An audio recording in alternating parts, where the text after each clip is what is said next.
Salciunas, 97.5 The Fanatic, Philadelphia. Can confirm having the tummy troubles suck. It is good to be back. Good morning, John Kincade. I hope you had a wonderful weekend and a wonderful Valentine's Day. Well, we really didn't have the wonderful Valentine's Day because of the tummy issues with my wife, but we will reconvene on that this weekend. But thank heavens we have something to talk about this morning. Yes, because I enjoy that. Because Bryce Harper gave us something to talk about. Wow. Because Bryce Harper spoke to the media as the Phillies are getting set for the 2026 season in beautiful, sunny Clearwater, Florida, where there is no snow on the ground, and for some of us, more snow on the ground as of this morning. Yeah, you didn't have any. I didn't get a damn thing yesterday. I got rain, which actually helped my neighborhood, and my car.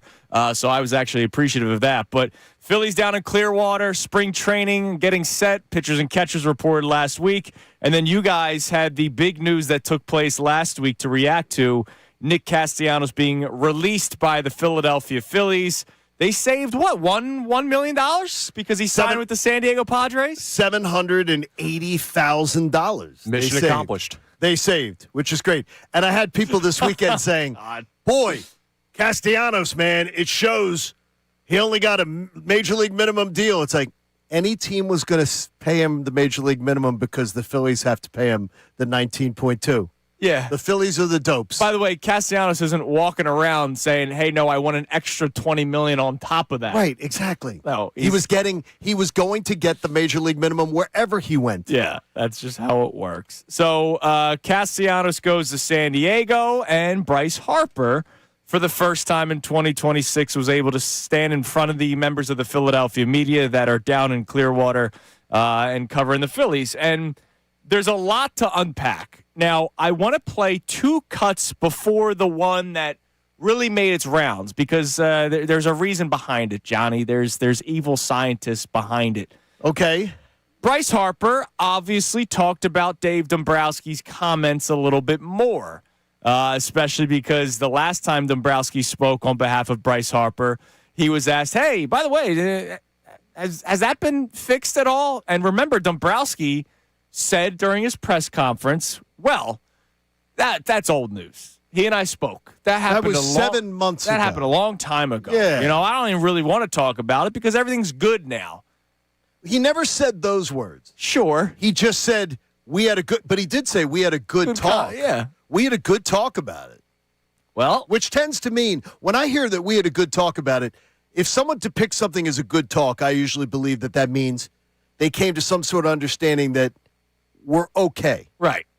Might not have all been fixed, but they've we're okay. squashed some of the beef. Correct. Not all of it. Exactly. Well, let's start with Bryce Harper speaking on Nick Castellanos because you obviously could expect that every player that's been a part of the Phillies, especially the leaders, would be asked about their thoughts on Nick Castellanos. Here was Bryce Harper on Nick Castellanos being released and then eventually signing with the Padres. Did you read the Castellanos letter the other day, and what did you make of it?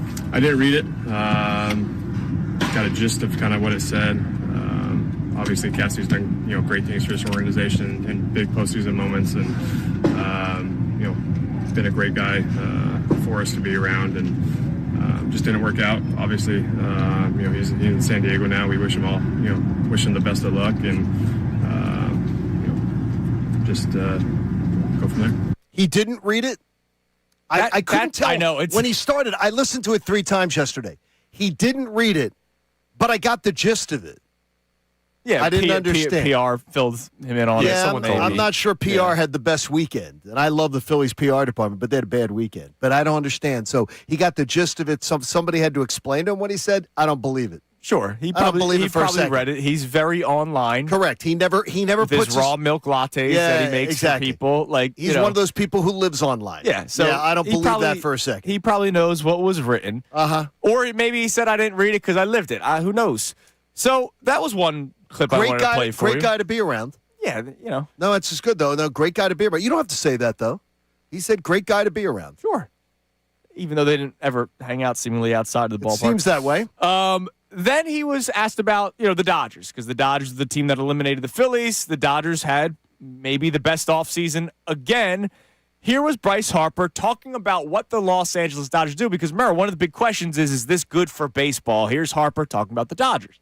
Baseball. Yeah, no, I mean, I love what the Dodgers do, obviously. I mean, they pay the money, they spend the money. I mean, they're a great team. They understand how to run it. They run their team like a business, and they run it the right way. They understand where they need to put their money into, but also people don't look at this either. Their draft and their development is unbelievable. Like, they draft and they develop, and then they trade those guys for big-name guys, and they can spend the money. So it's, I don't know. It bothers me when everybody talks about the Dodgers just spending money. No, they draft, they develop, they do it the right way. They understand what it takes to be the best team in baseball. And you've seen that in the last 2 years. They have so much depth. I mean, I think it was Will Klein, the kid's name was, came in and threw 6 shutout innings. Like, I mean, he was sitting in Arizona 2 weeks before.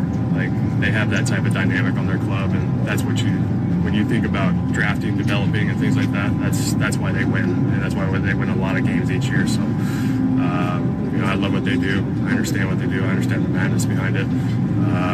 But again, like, each team in baseball has an opportunity to do the same thing. Maybe not at the upper echelon of money, but they can draft, they can develop, they can trade. And, you know, I don't know. I think a lot of teams can do that in baseball, and they should. And Manny Machado said the same thing. Yeah.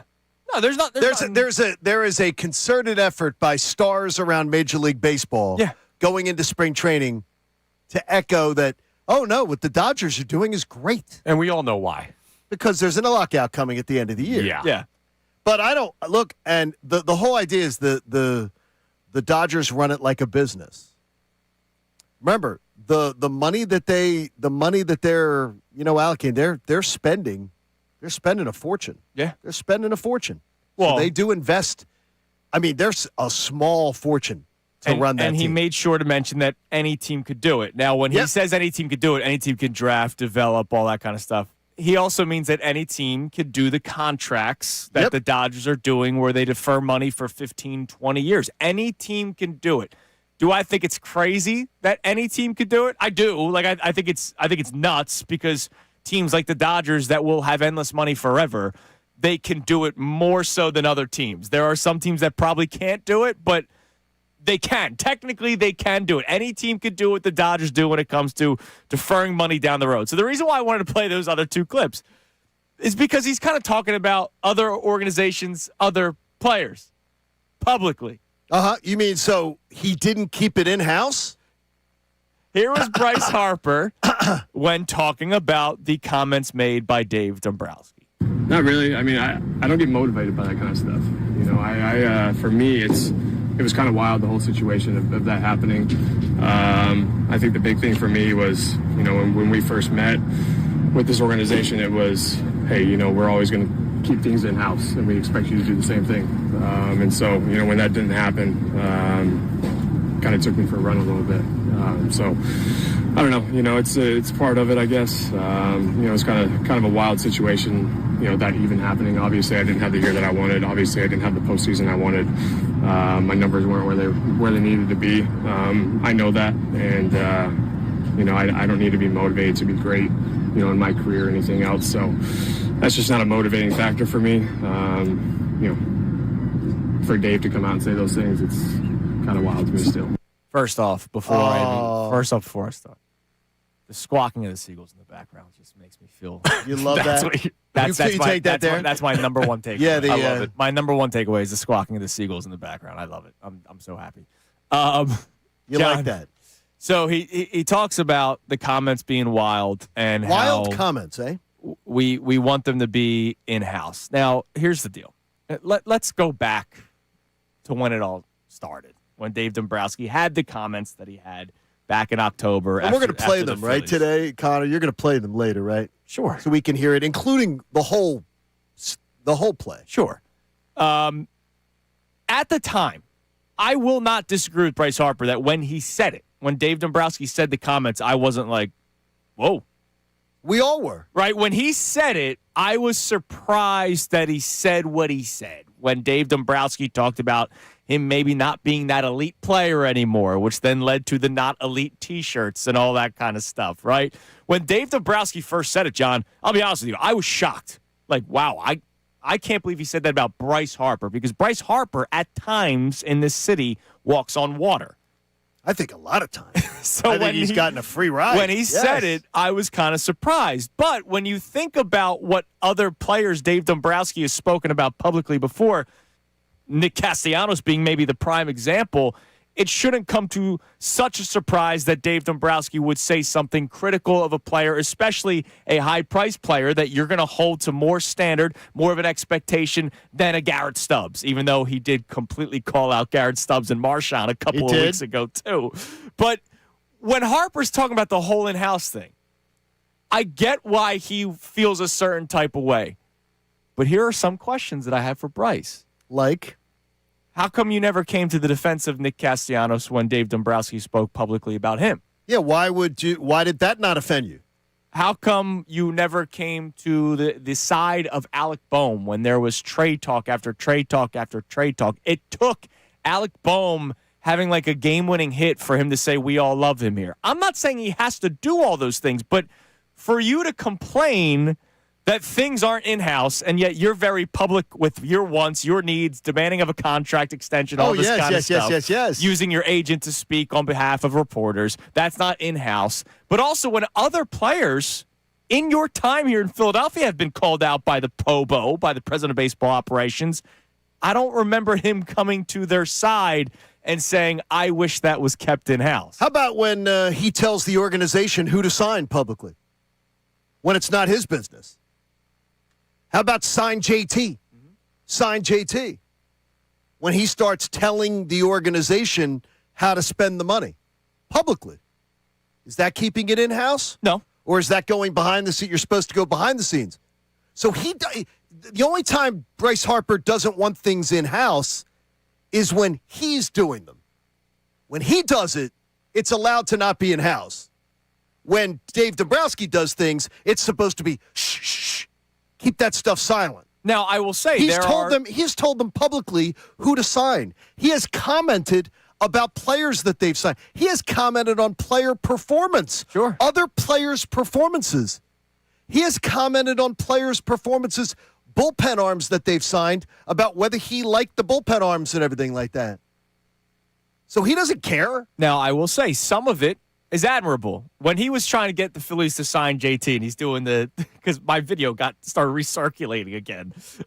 When he did from the COVID one. Yeah, when he did the signature in the air, like there was legitimate worry that the Phillies weren't going to re-sign JT Realmuto. And this was when he was like, this is prime JT. This is not current version of JT Realmuto where they had no problem paying 3 years, $45 million for. But at the time, there was a lot of worry that he was going to hit the open market as the best catcher on the market. He could go anywhere. And the Mets and the Braves would have been there with checkbooks open. Braves would have been there with the open. They ended up signing that guy that was a disaster for them. I forget. It was. I'm drawing a blank, but it was Mets and Braves were there with the checkbooks open. No, it wasn't Travis d'Arnaud. But they were there with the checkbooks open. Yeah, so they a team was going to try to push for JT Realmuto and Bryce Harper, and so I don't think any Phillies fan had a problem with that. There are some times where it's admirable, but this is very. Well, it's contradictory to his message. I got upset from what Dave Dombrowski said. I'm going to tell you that I'm over it, but not be over it. I'm going to tell you that I'm not motivated by it, but wear T-shirts and post them on my social channels that I'm wearing it. Here, that was the funny thing yesterday. The follow-up question. Do we have the follow-up audio of that with the question where he gets asked? And I don't know which member of the media because I couldn't tell who asked the question because he says, I don't need to be motivated by comments like that to be great. And then the very next question is, well, then why are you wearing the T-shirt? Yeah, have a Connor. Go ahead. You wear the T-shirt For the motivation? Well, the Not Elite T-shirt during BP that you posted on TikTok, was there any message behind that, or was that just, what was it? No, I mean, they made the shirts for me, and I wore them, So, I mean, if they're going to make them, I'm going to wear them. Did you have a chance to talk to Dave about what he meant by what he was saying or why he did say it? I just think that the conclusion is, obviously we keep things in-house, and that's just how how it's always been. And in that moment, it just didn't happen, and I think my locker is always open for them to come and talk to me, and vice versa. So, it is what it is right now. So I don't get motivated by this stuff. So why'd you wear the T-shirt? By the way, bravo. Yeah, great. That somebody calls him on his BS because that's BS. Yeah. So why'd you wear the T-shirt then? They made me the T-shirt. So if they make it, I wear it. Who's they, Bryce? The Phillies didn't make you that It could T-shirt. have been Under Armour. I don't know. I don't know what brand it was. Bryce, your camp made the T-shirt. Your camp made it, and you decided to wear it. And then post it. With an agenda to try to embarrass Dave Dombrowski. So don't hide behind, they made the T-shirt, so if they make the T-shirt, I wear it. That's a bunch of crap, and then you post it. So don't act now like, I don't need to get motivated by that stuff. Yes, you do. You obviously do. You obviously are just you're gonna use this as motivation. Like this is your motivation. Bravo. If that paycheck doesn't motivate you enough, if the last 3 disappointing endings to the postseason in Philadelphia don't motivate you enough, but honestly, if the 15th and 31st don't motivate him enough, and the last 3 postseason collapses don't motivate him enough, if you need a damn T-shirt to motivate you, I got to tell you, I'm worried. I'm worried. I'm worried because it's the mopey routine. It's the, I know I don't look it much, but I'm still happy to be here. I know I don't look it. I'm so over well, what's wrong? These people exhaust me that do this. I don't like so what's wrong? You know what I'm excited about? Because What? I do expect him to bounce back this year. I hope so.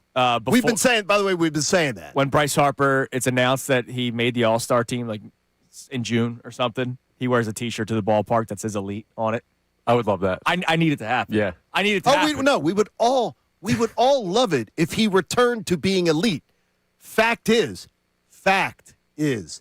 he has not been elite for a few seasons now. And if he's bothered by that, then to me, that's a look in the mirror moment. He's been elite in his career. He hasn't been elite recently.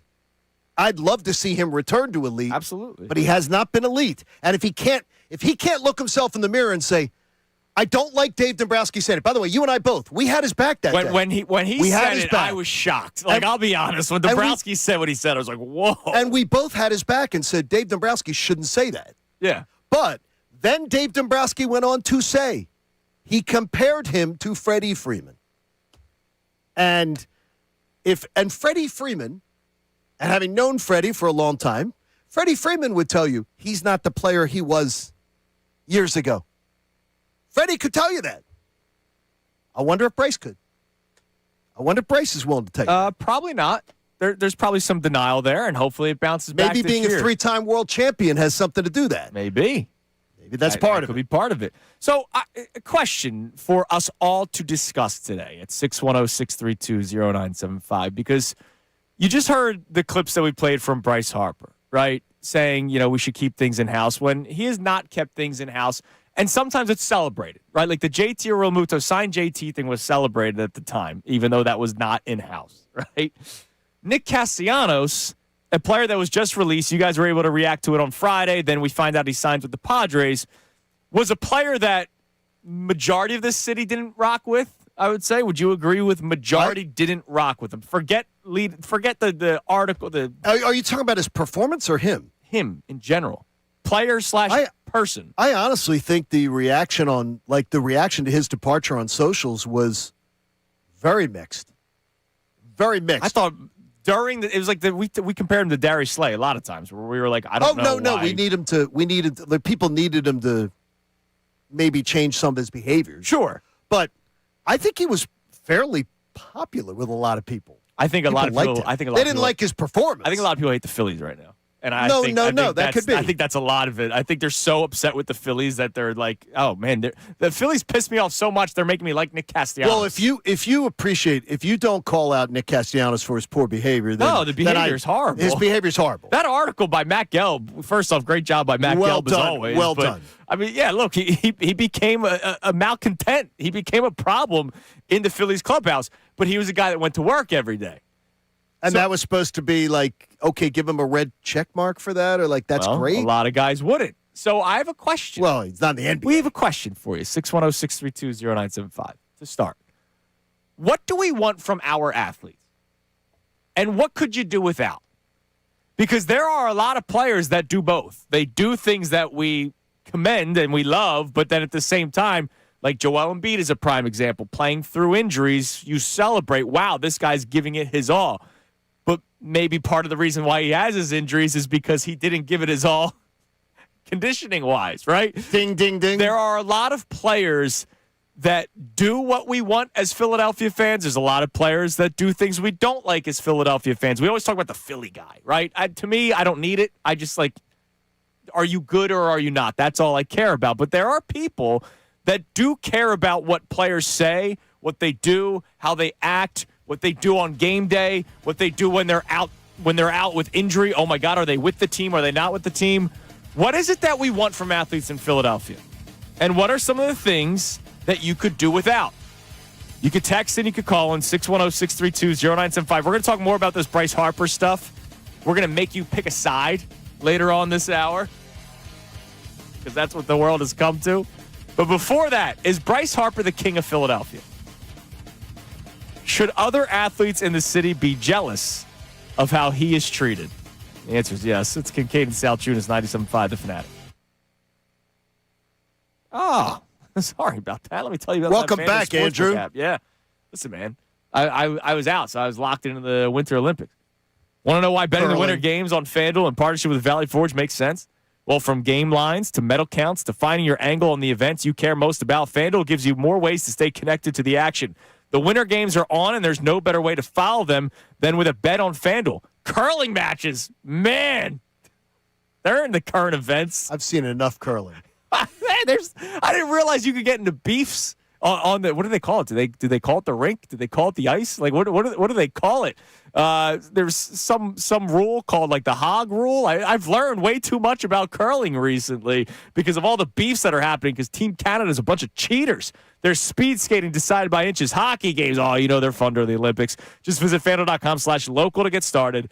FanDuel, play your game. You got to be 21 plus, present in Pennsylvania. Gambling problem, call 1-800-GAMBLER.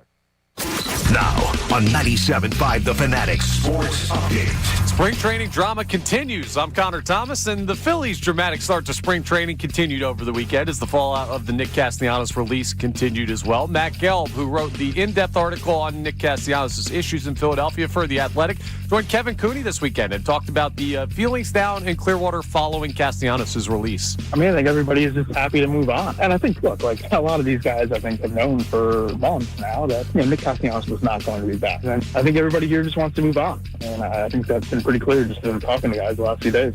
Castellanos moved on as well. He signed with the Padres over the weekend. So just, hey, wash your hands and move on? Not quite. People are still talking about it. And Bryce Harper's talking about even more.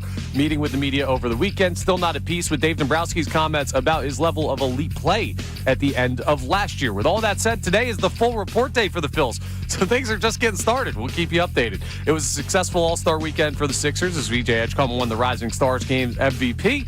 Tyrese Maxey's Team Stripes won the All-Star game round robin. They're back in Philly for regular season action on Thursday. We'll talk to John Clark for a spring training update at 9:05 live from Clearwater. Tony Jones talk All-Star game at 9:30. This update's brought to you by Uber Eats. You hungry? Good thing Uber Eats has a great deal waiting for you at Las Scales from now till 3:31. Get a buy one, get one free deal on Rigatoni Vodka on the app. Order now only on Uber Eats. Terms apply. See app for details. I'm Connor Thomas for 97.5 The Fanatic and the Fanatic app.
Fanatic app. This hour of Kincade Salciunas is presented by Bradford White Water Heaters. Bradford White, they're here for the pro. All right, it is 6:30 on this Monday morning here on Kincade Salciunas 97.5. The Fanatic. Bryce Harper speaks over the weekend and talks about, the departure of Nick Castellanos, talks about what the Dodgers are doing, talks about a lot of things publicly, and then complains about how Dave Dombrowski spoke of him publicly and said we keep things in-house around here. And again, look, when Dave Dombrowski said what he had to say, we were all kind of in shock that he said what he said. We were like, wow, I can't believe he actually went there, that he talked about Bryce Harper not being the elite player. Can we see if he can get back to that all-star type form is something that Dave Dombrowski said. We were in shock that he said it. He wasn't wrong, though. Like, what he said wasn't, I think, out of line. I don't think what Dave Dombrowski said at the time was unfair. It's just surprising that he put it out there publicly. Every GM and coach talks up everybody. Dave Dombrowski's the only guy that's very public with sort of his feelings about anybody. And a lot of times that comes with age. Sure. And respect Resume, in the game. Yep. The amount of teams he's brought to World Series. He has rings. He has championships. And he says, I don't give a flip anymore. Yeah. This is his last big job unless Nashville gets a team. Right, and then he helps the expansion team. Right. It's just amazing because, I'll say it again, I don't remember Harper coming to the defense of Nick Castellanos. Dave Dombrowski spoke publicly, not just this year. Forget what happened this year. Forget what happened leading to the release of Nick Castellanos. I'm saying after the 23 season, after the 24 season, where Dave Dombrowski said things about Nick Castellanos in press conferences, not even the trade rumors. I'm talking about his face is on camera saying Nick Castellanos needs to do more. I'm paraphrasing a little bit. Wasn't wrong for what he said. He was not wrong. Surprised that he said it publicly. He did But do you remember Bryce Harper saying, hey, whoa, we in-house. shouldn't say that. That's got to stay in-house. Or he doesn't have to criticize Dombrowski, just say something on his behalf. Sure. But he didn't. He did not do that, which is interesting. Interesting. All right. Is Bryce Harper the king of Philadelphia? The reason why I ask it that way is because you sent me a topic. Yep. And I saw you tweeting about it yesterday. Now, before we get to it, I'm curious to see if he still is the king. The reason why I say that is because last year was the first time, and in 2025, after the Phillies got eliminated by the Dodgers, didn't we do a topic, I think it was after the Dodgers series, about the heat check of Bryce Harper? Right? We asked the city, like, where are we at with Bryce? Yeah, because there was some clickbait going on in town that, remember, there were some people trying to say, do you trade Bryce Harper? Right. Over this offseason, we talked about it because there were some people saying. Of course they were saying And that. remember, Bryce Harper, too, after the comments about Dave Dombrowski, said, oh, and then you're hearing all I've done for the city, and you're hearing trade rumors. Right. Exactly. And by the way, there were no trade rumors. There were no trade The Phillies never once put Bryce Harper on the block. So he just made that up from sports radio. When we did that topic, though, there were a lot of people that were like, yeah, I'm starting to I don't want to say be out because that's the emotional. I'm out. But there were a lot of people that were like, yeah, Bryce Harper is starting to, weigh thin on me a little bit, right? Like, He hasn't on you at all? There are times. He has on me. I find him exhausting. Like, and this weekend just pushed me across the line of exhausting. Yeah, I didn't get exhausted. I'm absolutely exhausted. Well, I'll call him out on his contradictory messages. Well, when we get to this topic, I will explain why. Well, get to it. I will get to it why it's exhausting, because of the fact is, Bryce Harper, if we are being honest, and if anyone's being honest, and if you're not honest, I'll call you on it, because if you are being honest, Bryce Harper gets, I'm being kind, 25%, and I think I may be overshooting. 25% of the critique that Jalen Hurts has ever gotten in this town. Jalen Hurts is criticized at least 4 times as much, if not more. Jalen Hurts is an MVP of a Super Bowl. Jalen Hurts has led this city to a parade. Jalen Hurts has shined. His 3 biggest games are the 3 biggest stages he ever played on. Jalen Hurts has led to an unprecedented run for a franchise that hasn't had it. In the biggest moments, he's led this team. If Bryce Harper the way he reacted to one word of critique, well, 2 words, not elite, which if he looked in the mirror and said, yeah, my play has not been elite. The last few seasons, I have not been an elite player. Jalen Hurts gets so much more critique, gets so much more criticism in this town. Can you tell me when Jalen Hurts has ever pulled this I'm too criticized routine? No, the only Feel time sorry was for the so is that what y'all wanted to see after the and you know what that Steelers was? game? That was a little like Spike the Football a little bit. Yeah. And if Bryce Harper wanted to go out and make the All-Star team this year, And wear an elite T-shirt. I would absolutely applaud it. Yeah. I would love it. But I would also say, well, you weren't elite the last few years, so there was a reason. Obviously, you were very motivated. But Jalen Hurts takes all the bullets of this town, all the critique, all the stupidity that this fan base and sports radio, sometimes included, can throw at him, and it just bounces off him. He never reacts like this. He never does the extended lower lip, the I'm sort of sad about it, my feelings were hurt. He doesn't deal with any of that crap. And I think that's what makes him a champion. I think that's what makes him such a bulletproof leader. And to me, it's what differentiates him from Bryce Harper. And if Bryce Harper faced what Jalen Hurts has faced in this town as a champion, as a Super Bowl MVP, I'm completely convinced after that display yesterday that Bryce Harper would wilt under it. He'd wilt under it. Look, It would be a disaster that I don't know how it would turn out. It's going to be interesting because, again, it's not just Dombrowski. I mean, Harper's been hearing it from Phillies fans, I would think, more recently than previous years. And part of it is hasn't been playing as elite recently, right? But you're not wrong because he'll never face. Now, part of it is the position, right? Quarterback in Philadelphia is always the hardest job in town.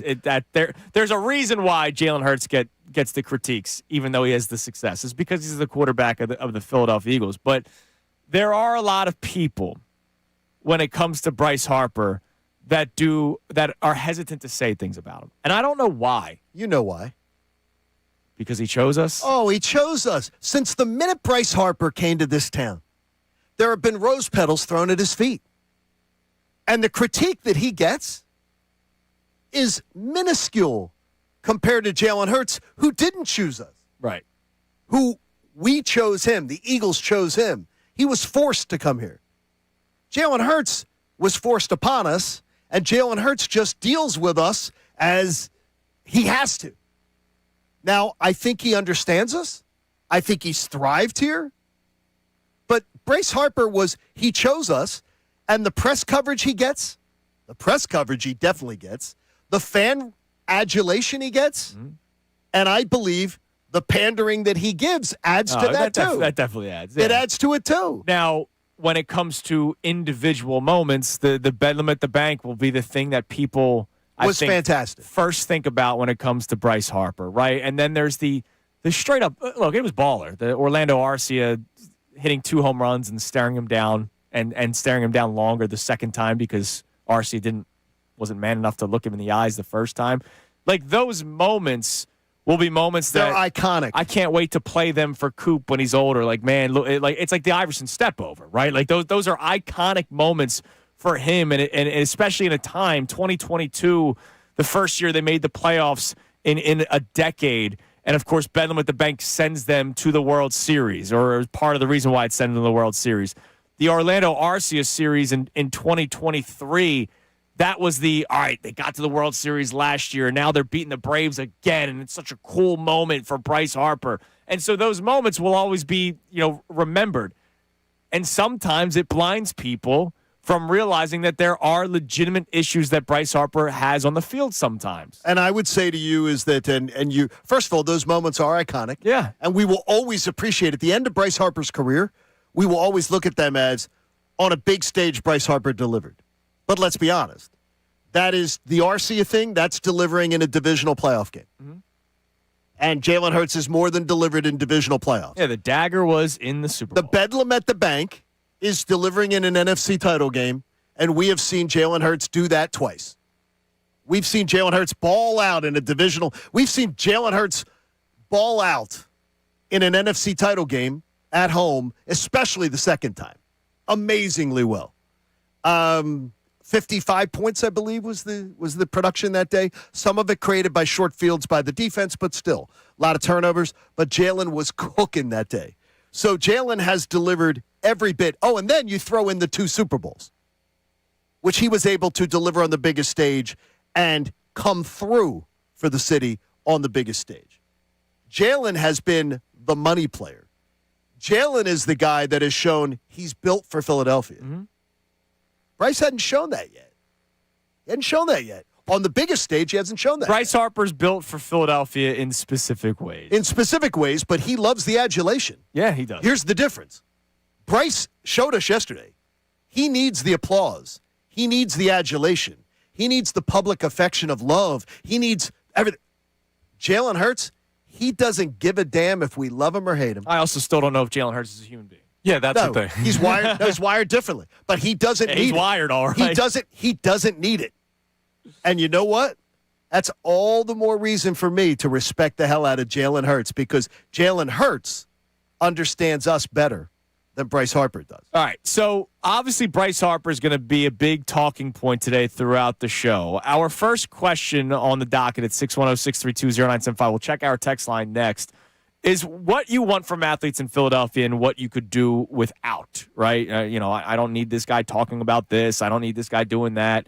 What is it that you want from athletes? What is it that you could do without? You could start there at 610-632-0975. But coming up next, we're going to ask you a second question, because we've reached a time in society where you always have to pick a side. No. I don't really? choose- As a I don't- society, we've done that? I don't choose to live my life that way. But in the next segment, we're going to do it. Are you Team Harper or are you Team Dave Dombrowski? We'll get into that coming up next, because right now, Bryce Harper has seemed to be a guy that could do no wrong. But I do think the tide has shifted a little bit. But you're right. It's still nowhere near what Jalen Hurts gets. It is Kincade and Salciunas. You can text in at 610-632-0975. We pick a side next. Kincade and Salciunas, 97.5, The Fanatic. All right. Speaking of picking a side, how about you pick something to do on Thursday? And I'm giving you one choice. Hang out with me at Kite and Key on Callahill Street in Philly with my friends from Corona. Oh, it's been like 2 weeks.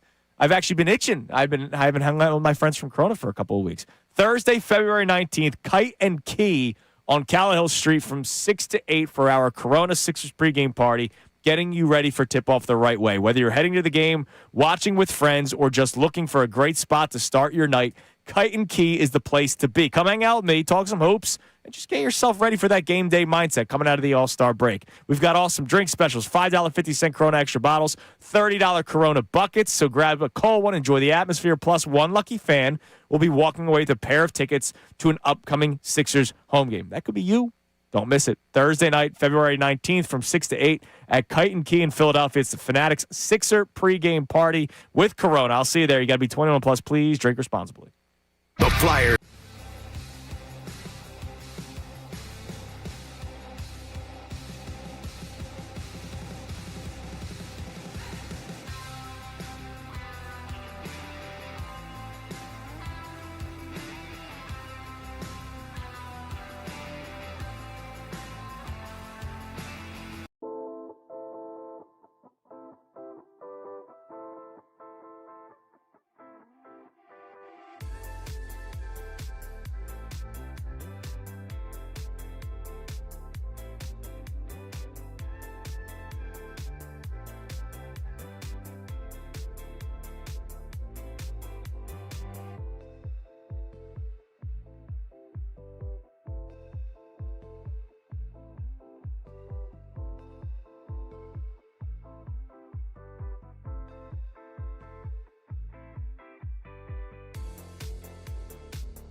It is 6:47 here on Kincade Salciunas on this Monday morning. Time for you to pick a side. So, Connor, let's get to the text line. Then we will start this discussion of Harper versus Dombrowski. Team Harper, Team Dombo. You got to pick 610-632-0975. But we started the show asking you, what is it that you want from athletes in Philly? What is it that you could do without? Because Bryce Harper said a lot of things during his press conference yesterday, his media availability yesterday. Some that you agree with, some that you don't agree with. Talking about how he'd rather things be in-house after what Dave Dombrowski said in October. And yet I've never seen him come to the defense of other players that Dombrowski spoke on publicly. I also have seen Bryce Harper keep a lot of things not in-house over the years. He's very public with what he wants. Or he uses maybe the media to get it out of house, like contracts. And I'd be willing to go to the outfield if it meant getting a first baseman and all that kind of stuff. Maybe gets things out publicly because it's things we want to hear. What do we got on the text line? Yeah, so Stan from Yardley checks in on that idea of what do we want from our athletes and says, good morning, guys. This may sound archaic, but all we want from our athletes is supreme effort, grit, and a liability that embodies the mentality of this city. There have been so many non-champions of the city that we have, as a fan base, fallen in love with. Brings up Iverson and says, I don't think guys like Joel or Harper will ever sit on a pedestal the level of Allen Iverson. I think if Harper leads this team to a championship. He would be, yeah. Yeah. I think Harper's postseason resume dwarfs Allen Iverson's. His big moments dwarf Allen Iverson's. Iverson carried a team. You know, he did. I'm not trying to take away from that. 2001. Yeah. I don't understand. The only time I've ever seen a team that was carried to a championship series was LeBron's first Cleveland team. Right. Which I don't even understand. Mo Williams. Sidrunas. With the brother that coaches, the two brothers that coach, I'm drawing a blank, the one with the mustache, that he brought that team in Cleveland to a championship series. I don't even understand how Allen Iverson did it. Yeah. Because that team wasn't very good. They just weren't. No, they had guys that they had guys. They had guys that Allen Iverson was what he needed. Allen Iverson was freaking awesome. Yeah, he was unbelievable. But be honest, is on the big stage, Bryce Harper has delivered. Bryce Harper has more highlight moments. You know, the step over is one of those things that we'll talk about forever. But Bryce Harper has multiples in 2022 and 2023. But then we have 2024 and 2025 where he does not. Well, the problem is it's been going backward. It is. It's going backward. His performance, by the way, 23, then 24 got worse, then 25 got worse. And that's a problem. What else? JT's been a declining asset. So on the Bryce Harper conversation, how people are feeling about him right now. Gina from Southwest Florida says, unfortunately, Harper has gone from bedlam at the bank to public enemy number one, in my view. Wow. Now that's harsh. A bit much. That's a little harsh, I think. A bit much. Public enemy number one? Like if I was just doing Phillies, forget the rest of the teams. Public enemies. There's a couple people before Bryce Harper. Yeah, just a couple. Like Bryce Harper, I don't like consider Dave Dombrowski. I consider right now an enemy to me as a sports fan of Philadelphia. If you're talking enemies, and I don't even like that word, but if you're talking enemy, Dave Dombrowski's far up my list more than did Bryce Harper. Yeah. Because what do I know about Bryce Harper? I know Bryce Harper's going to bust his backside to be on the field to try to help this team win. Right. He's going to do what. Look, I know Bryce Harper's going to he's come back from injury twice in his Phillies career faster than was projected by 2 or 3 weeks. So I know he's trying his best to deliver to us. Even though he's lying that he's not motivated. Right. He's motivated. And you know what? Hey, go for it, brother. He's a very sensitive soul. He is. And so just what I say is yesterday, and it's funny, Real Mama Eagle and I went back and forth about it a little bit, and she laughed at me because she goes, JK, I know you'd never be petty like that. And I said, oh, yeah? And she laughed because she goes, oh, yeah, I could teach a course in that. I just want him to own it. The whole not elite shirt. Stop bullcrapping us. Just tell us. Right. Own it. And you know what? I think the majority of people would be on his side. If you're talking 51%, would be on his side because Dave Dombrowski's less popular. Oh, yeah. So if he just came out and said, you know what? It pissed me off. It pissed me off because I aspire to be elite. I know my numbers haven't been as good, but I think I can get back there. So if this little reminder motivates me, then that's a good thing. Everybody in this town would applaud that, and he could sell 10,000 of those shirts. Oh, he absolutely could. So, I mean, just own it. Wouldn't be through the Phillies. It would be, Yes. through his own website. So stop trying to act like you don't. I don't need this to motivate me. You obviously did. Yeah, you you're had the posting shirts, photos of You it, had the right. shirts printed up, and then you're the one using them on social media. Yeah, that was, a month ago, though, right, that he put that out? Yeah. So I'd imagine now that he's actually in Clearwater, that he's probably like, hey, with all the Castellanos stuff and everything going on, maybe I just couch this. Even though it is motivating me, maybe I just say something that doesn't exacerbate the situation. Well, he wants to, and you heard in the clip, he was like, look, just to put he didn't say typo on it, but whatever. He basically closed the door on it because at this point, everything's been said. It's all Everything's done been now. done. And I admire, by the way, I applauded him for that, too. Yeah. It's done now. I've talked. It's done. Now, I don't want to hear about it again. Right.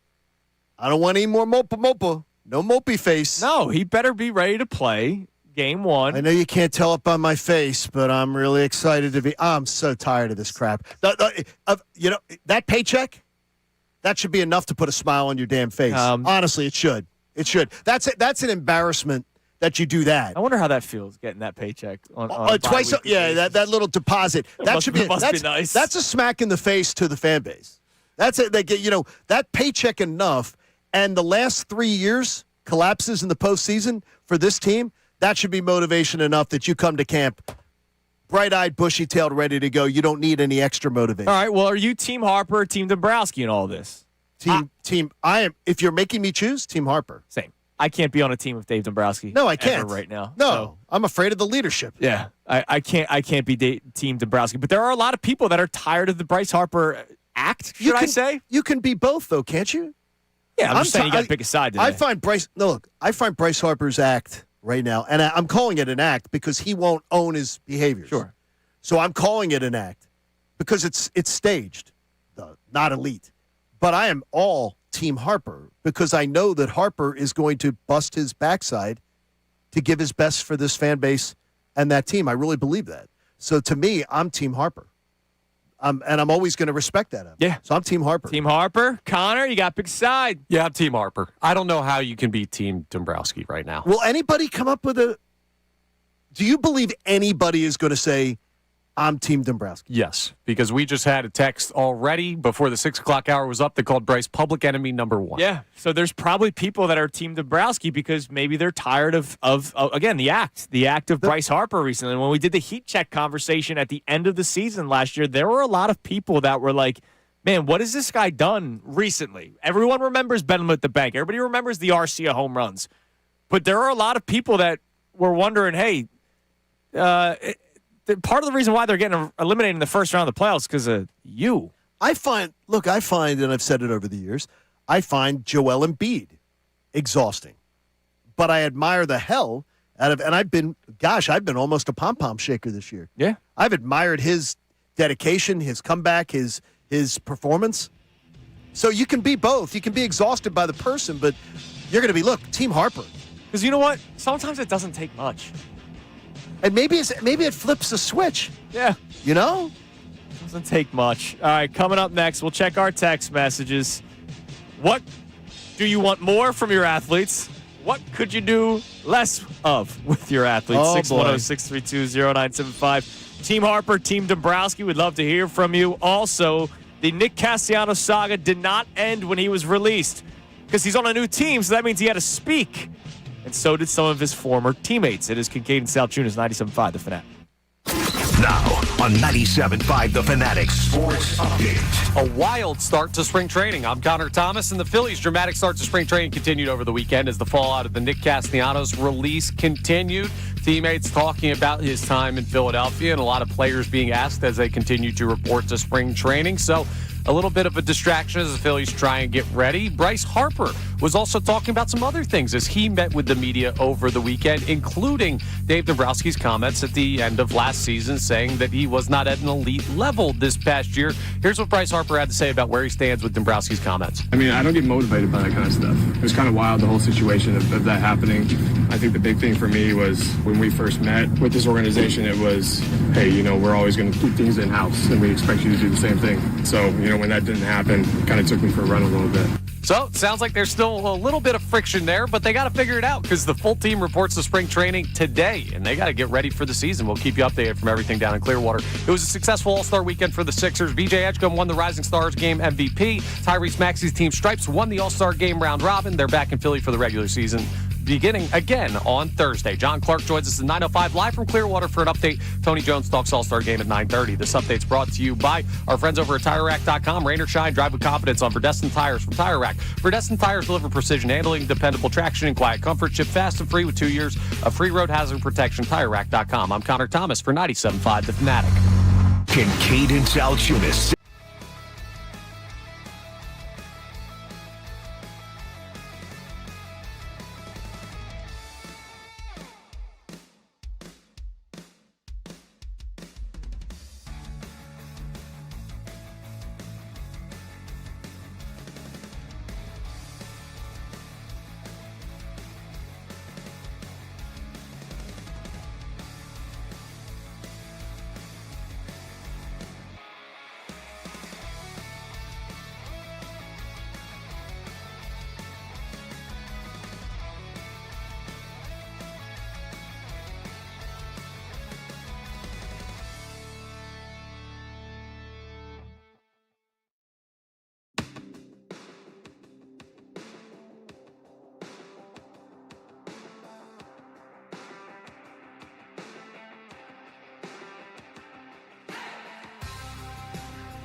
Salciunas 97.5, The Fanatic, on this Monday morning. Johnny was just asking me, are some people off today? Because today is President's Day. I know some schools are open because of the snowstorms that took place. Not all schools in the Jersey area have the online classes, which I appreciate. See, I don't understand it. So you'd rather have the kids have a snow day and then have President's Day taken away from them? Yeah. Why? Because snow days are fun. President's Day is just like a Monday. No, President's Day is a planned vacation with the family for a lot of people to be able to go skiing. We always went skiing. We used to have CYO ski trips. What? Like when we used to have, awesome. No, we used to have like St. Anastasia. We used to have the CYO would have a bus trip to go skiing on President's Day. My CYO was basketball and pennies that smelled. Yeah, you had to pay for it. It wasn't like you didn't have a free trip, but you paid for it, and they used to have bus trip. That's nice. Take you skiing, stuff like that. So you would do, you'd have something to do. As a kid, I would rather the out of nowhere, unexpected day off, full day off, than the planned day off. Yeah, totally agree. It's just like waking up and opening up the window and seeing the snow and you're off. I'd rather that than President's Day. Found money is better than earned money. Hell yeah, man. I'm surprised at this yet, but you're not in the parents' routine of school yet. Oh no, When you get to the sucks. parents, when you get to the parents' routine of school, you're going to hate this. Yeah, I understand. Because I'm looking at it some from the parents kid's will point go. of view. Some parents will say, and many do. Oh, let's do a Disney getaway. Let's do and then school's taking away Then just pull your kid out of class. No. Then there are schools that will. No, you see, Connor, this is where you haven't had kids. There are schools that will then punish you for it. Yes, they will. Like Seattle public schools. They will punish. Yeah, please. By the way, we never talked about that. The Seahawks, the Seattle public school That was system, incredible. Not giving kids the day off for the Seattle Seahawks Super Bowl parade is nonsense. Incredible. What a horrible area. It's horrible. It's a horribly run. How dare they do that? Sam Darnold's fault What somehow. are they? All they have is out. Starbucks out there. Thank God. Well, All we'll right. ask Jordan Schultz next time. But Yes, we can. can do that. Dad fix that? All right. Big weekend down in Clearwater where Bryce Harper said the things that he had to say. We'll play some of the clips for you. But it was also a big weekend because a lot of people had to react to the departure of Nick Castellanos, the very public, not in-house departure of Nick Castellanos, where you knew there was no way he's going to come back. They eventually tell him not even to report. He then gets released. You guys were able to react to it Friday morning. And then he gets signed by the San Diego Padres over the weekend. So Castellanos already on a new team. By the way, they said he's going to be like doing anything to get on the field. He's Correct. not a right fielder for the San Diego Padres. I don't think he's going to play. He may a play ton. right field, He's going to DH some. play first said base at times. DH and play first base some. And there was, over the offseason, Jess Castellanos, obviously the wife of Nick Castellanos, posted a photo of him on Instagram with a first baseman's glove on. So a lot of people were wondering, all right, is he working to try to do other things on the field? And even though he was not released, I imagine there was some back channeling being done already about the agent of Nick Castellanos talking to some teams, hey, when this does happen, is there a spot for Nick here? And so he lands with the Padres and had to speak. So here's Nick Castellanos talking about what he wished went different in Philadelphia and what he learned from it. Nick, seemingly everyone in baseball has had an opinion on your ending in Philadelphia. Is there anything? Yeah, I know. Is there anything you wish could have gone different, or kind of an open-ended question? What do you wish had gone differently here? That we would have won a World Series. Okay. What about you personally? Just that. I think winning solves everything. So I think the one thing that I wish would have ended up different is that we would have won. You know what I would love to have heard from. You know what I would have loved to have heard from Nick. I would have found it really refreshing, and I always believe that if you're in a staff meeting, and the boss says, "What could you do? What can you do to do something to make the show better or to make the station better?" And you get called on. I think a good leader or a good employee always starts with something that they can do. Sure. Nick Castellanos doesn't have the word "I" in his vocabulary. Nick Castellanos.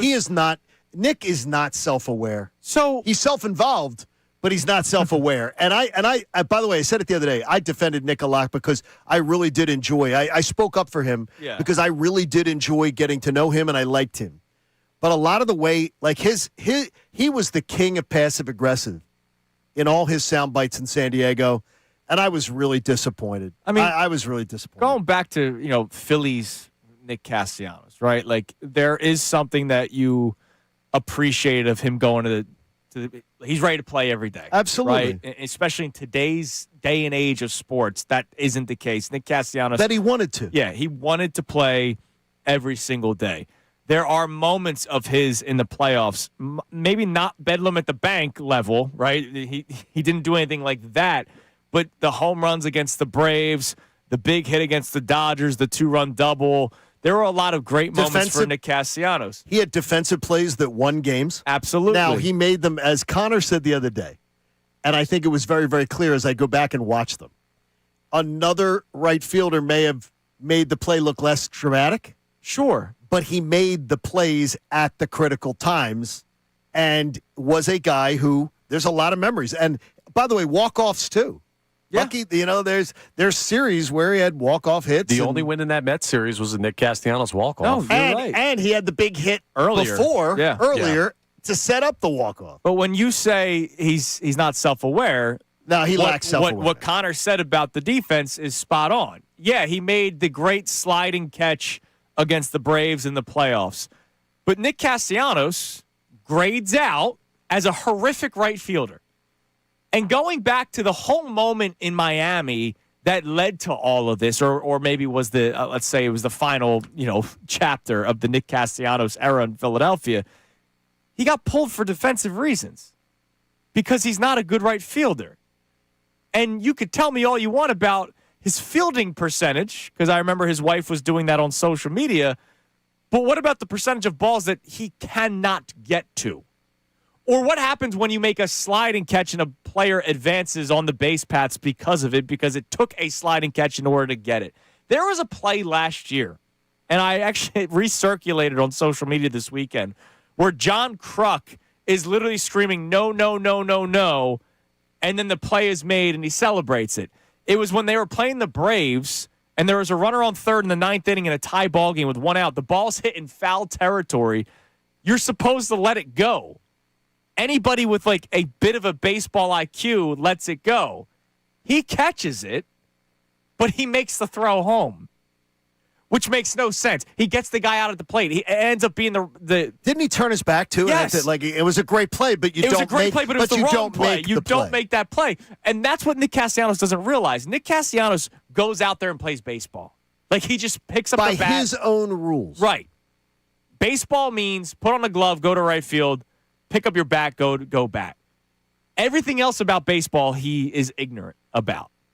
Whether it's working with Kevin Long in the video stuff because Kevin Long's beneath him, whether it's talking about Rob Thompson because Rob Thompson is beneath him because he didn't play Major League Baseball. There was a lot of things that Nick Castellanos does not realize he's doing that may be negatively impacting himself and his own career, let alone a team. I hated that he did that this weekend to Rob Thompson again. Yes, he did. And I talked about it the other day on the air. You were, you were out the other day, and I said to Connor, I said, I understood. I don't defend Nick Castellanos for his behavior towards Kevin Long or Rob Thompson, but I understood it. I really do, because I've had program directors in radio that there's never been never a hosting did our job. Chair. Yeah. And then they try to tell you how to do your job, and you're like, dude, you've never done my job at any level. You don't understand what it's like, and you're going to give with what level of expertise are you going to guide me? So I understand it, but his disrespect and the fact that he carried the disrespect over on Rob Thompson to San Diego, to me, I was like, that's just so, well, do we have so what bad. he said about Craig Stammen, who is the manager of the San Diego Padres? Seriously. Craig Stammen played in the major leagues. Yeah, he did, didn't he? And so here is Nick Castellanos talking about Craig Stammen. He's very passionate as far as how much he cares, not only about the team, but about the individuals. Seems like a family man. I can relate to that, seeing that I have a family of my own. And he's a player. Like, he's done it. He's put on spikes. He's grinded. He's felt the feeling of success, and he's also felt the feeling, when the game doesn't go your way. So there's a lot of respect in that. I'm excited to do whatever he needs me to do. So when you say you understand what he's saying, right? I did, and I really did. I did understand it. But his disrespect. Here's the problem. He's digging there at Thompson. Let me give a couple managers. All right. Let's start with Rob Thompson. Rob Thompson, indeed, never played at the major league level. Correct. Did play in the minor leagues. Does know the grind of the minor league system. And, oh, by the way, has been in baseball for how long now? Oh, he's a 50-year guy? It's not 50. 40 at least. 45 probably, almost. Let's not act like Rob Thompson is a 24-year-old coordinator that's never done it before, right? Like, Rob Thompson's been in baseball for a long time. He may not know the pressure of stepping up to bat in the ninth inning at the major league level, but he played in a farm system and has been around baseball for the longest time. And, oh, by the way, was around a lot of successful baseball, so could speak on his experiences in his way. Kevin Long, the other guy that he clearly does not like because Kevin Long never played at the major league level, did play in minor leagues. And by the way, is beloved by a lot of people across Major League Baseball. Forget the Phillies, Major League Baseball. He's beloved. Has he done a great job here? You know how I feel about hitting coach. No, I got that. I've seen great hitting coaches in baseball, so I have a different opinion than you. I've seen guys do great jobs as hitting coaches. I watched Don Baylor up close and personal as a hitting coach, and he was freaking amazing. But maybe, if Nick Castellanos did some of the things that Kevin Love asked him to do, who knows? I would say, who is Kevin Long making a better hitter here? I mean, Kyle Schwarber got better. You can't.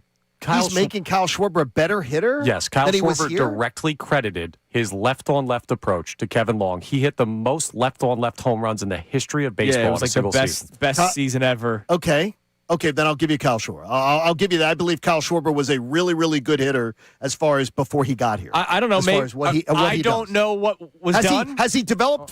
Who are the young players he's developing here? You know how critical I am of Brandon Marsh, but Marsh was horrific to start the season, does the mini minor league stint. Maybe Kevin Long gave him some pointers to work on. Every year, Brandon Marsh has a run. Every year. And then Brandon Marsh has 2 months where he's almost unplayable for his career as a Philly. Doesn't seem to connect there.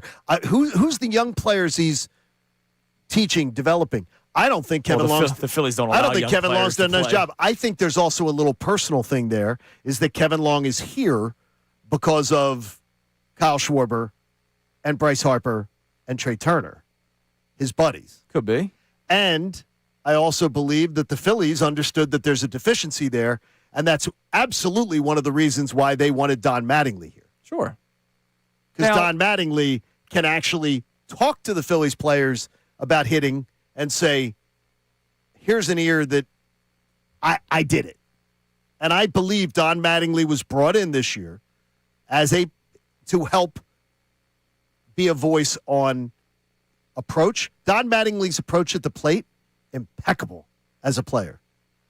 They can help. Now, when we say I did it, are we strictly speaking major league level? Yeah, I think major league level. I think it really does matter to major league players. I got to tell you this, is that... Does it matter to anybody that played for Joe Madden? Well, it depends. Joe Madden was rejected. Remember, though, Joe Madden has fans and detractors. Hey, you know me. I'm a detractor. I know, that team loved him. No, I'm talking... No. Fans within his clubhouse, and then he has detractors that leave the team and then don't like it, that say he's too analytics, too hocus pocus. There were players that have left Joe Madden's locker room that say too much corny stuff. Okay. So, I mean, there's always going to be detractors to what he does. So would Nick Castellanos like Gabe Kapler? I don't think he would have. Because he played. But I don't think he played a long career. I don't think he would have liked. No, because he wasn't also too successful. He wasn't successful. He was a 10-year Major League Baseball player, was he not? But he wasn't successful. There's a difference between... So Nick Castellanos needs it to have been a Major League Baseball player who was successful. Don't ask me to go into his psyche, because I can't. But that's what I'm getting at. No, but I mean... Gabe Kapler played 12 years in Major League Baseball. No, but it is... You can have a guy have a 12-year Major League Baseball career, and they could have hit 210.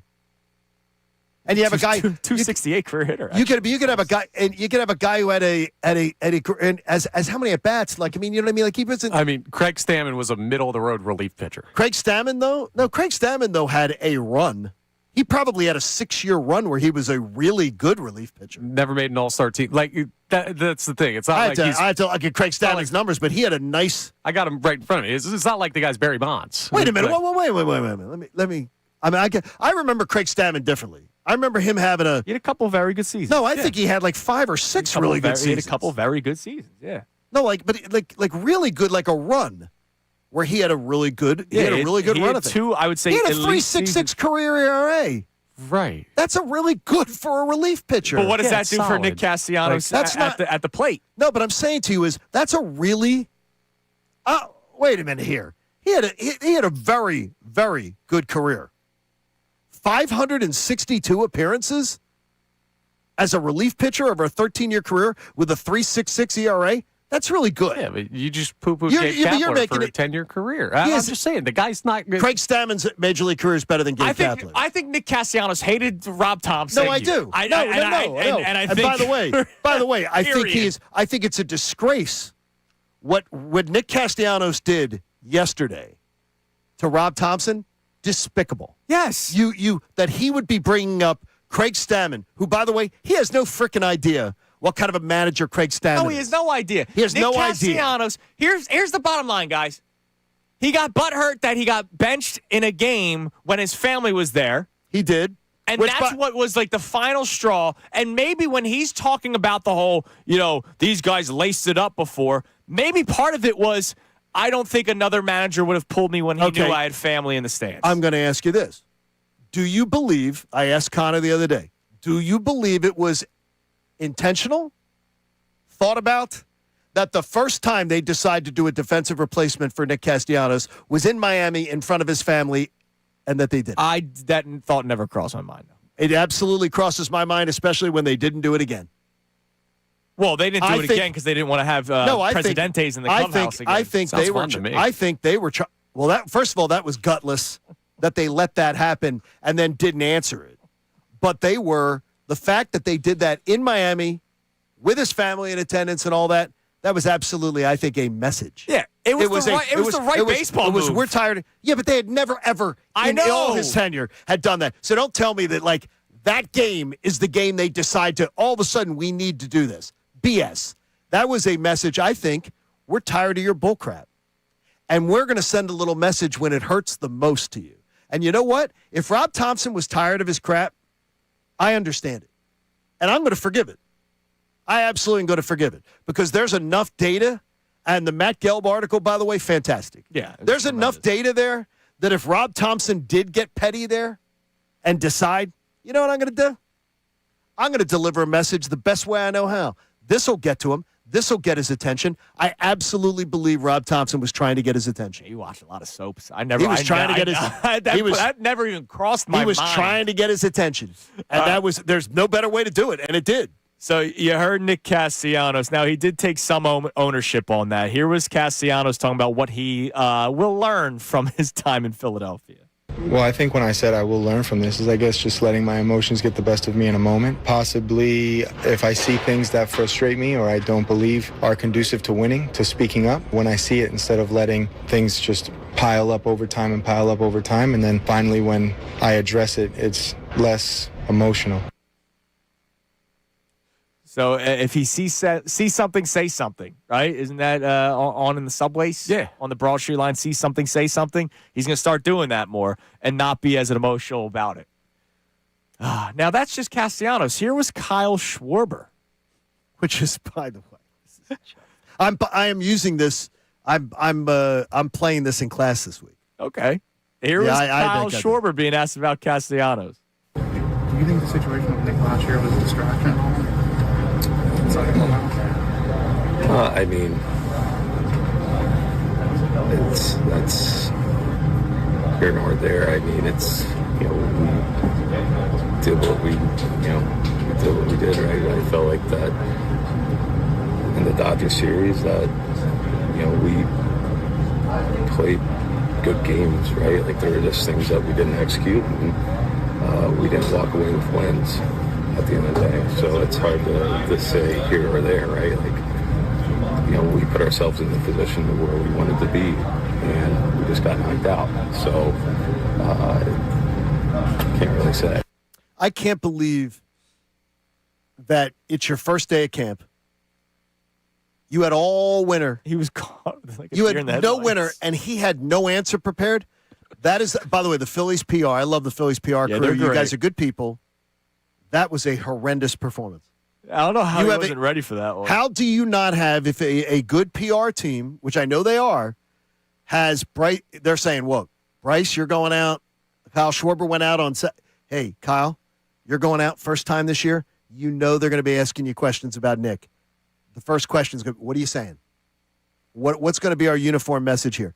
That was the worst prepared answer I've ever heard. Yeah, he wasn't ready for that one somehow. I don't know how he wasn't ready for it. How was he not ready for that answer? And Honestly, I'm going to play that for my kids, my students, and say, Why, you have professional baseball players in your You cannot. class? No, as a media professional, you can't not prepare people Right, for no, that. you got to be ready for that one, man. Oh, my It gosh. tells you all you really need to know about it, though, doesn't it? What? About what this situation really. If there were any doubts that this was an uncomfortable situation. Oh, it was uncomfortable. Oh, it was uncomfortable for sure. Yeah. Absolutely uncomfortable. You know what's going to make me uncomfortable? The projected opening day lineup.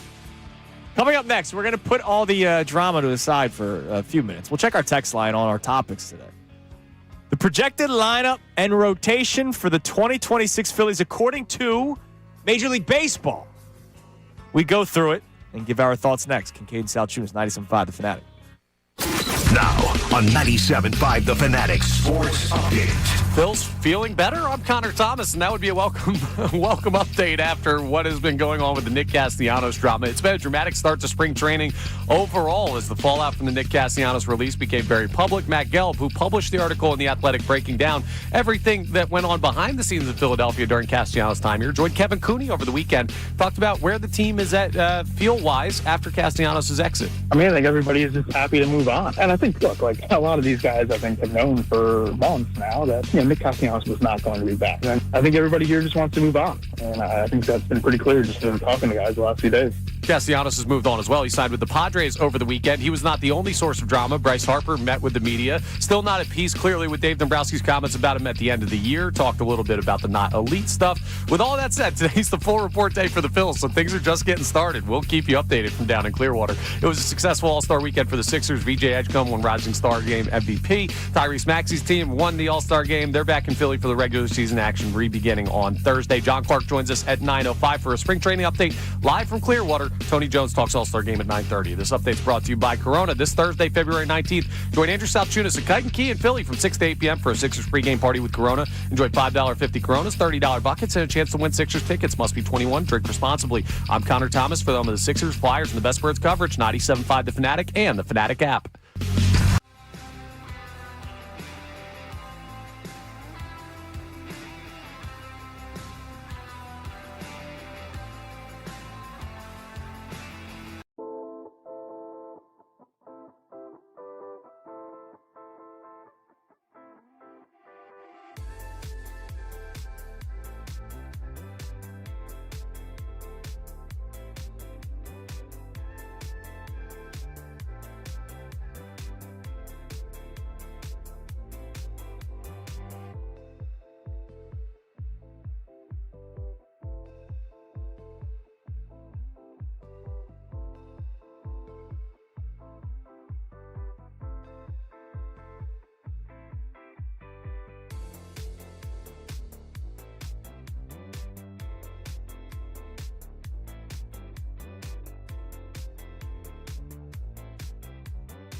7 a.m. hour is brought to you by the BetParks online casino and sportsbook app. Live bet sports on the BetParks app. Play all your favorite casino games. There's always another way to win on the BetParks online casino and sportsbook. Got to be 21 in Pennsylvania, Jersey, or Maryland. Gambling problem? Call 1-800-GAMBLER. All right, it's 7:30 here on Kincade and Salciunas 97.5 The Fanatic. We have today's headlines with Connor Thomas coming up in a little under 20 minutes. So curious, Connor, do you have a Philadelphia-related story in today's headlines? I don't. We've got some great stuff. All right. So I love it. Do not have the lunatic.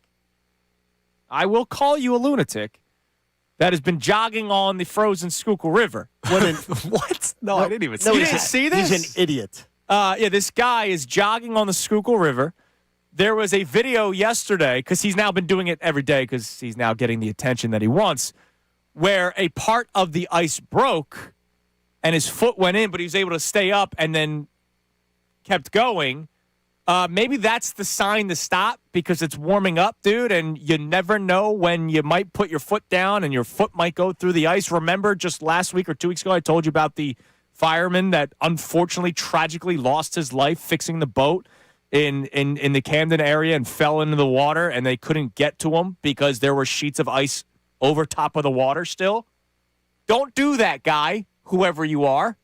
Cut it out. Yeah, just go eat a chicken behind the Walmart like a normal Philadelphia. Yes, yeah, exactly. Or you know what? Run on the side of the Schuylkill. You know, there's this thing called the Schuylkill River Trail. River Trail. And more importantly, though, you put people at risk, first responders that might have to come and try to save your backside. Absolutely. And then their families could lose loved ones trying to save you. Yes. It's so ignorant. Yeah, it absolutely is ignorant.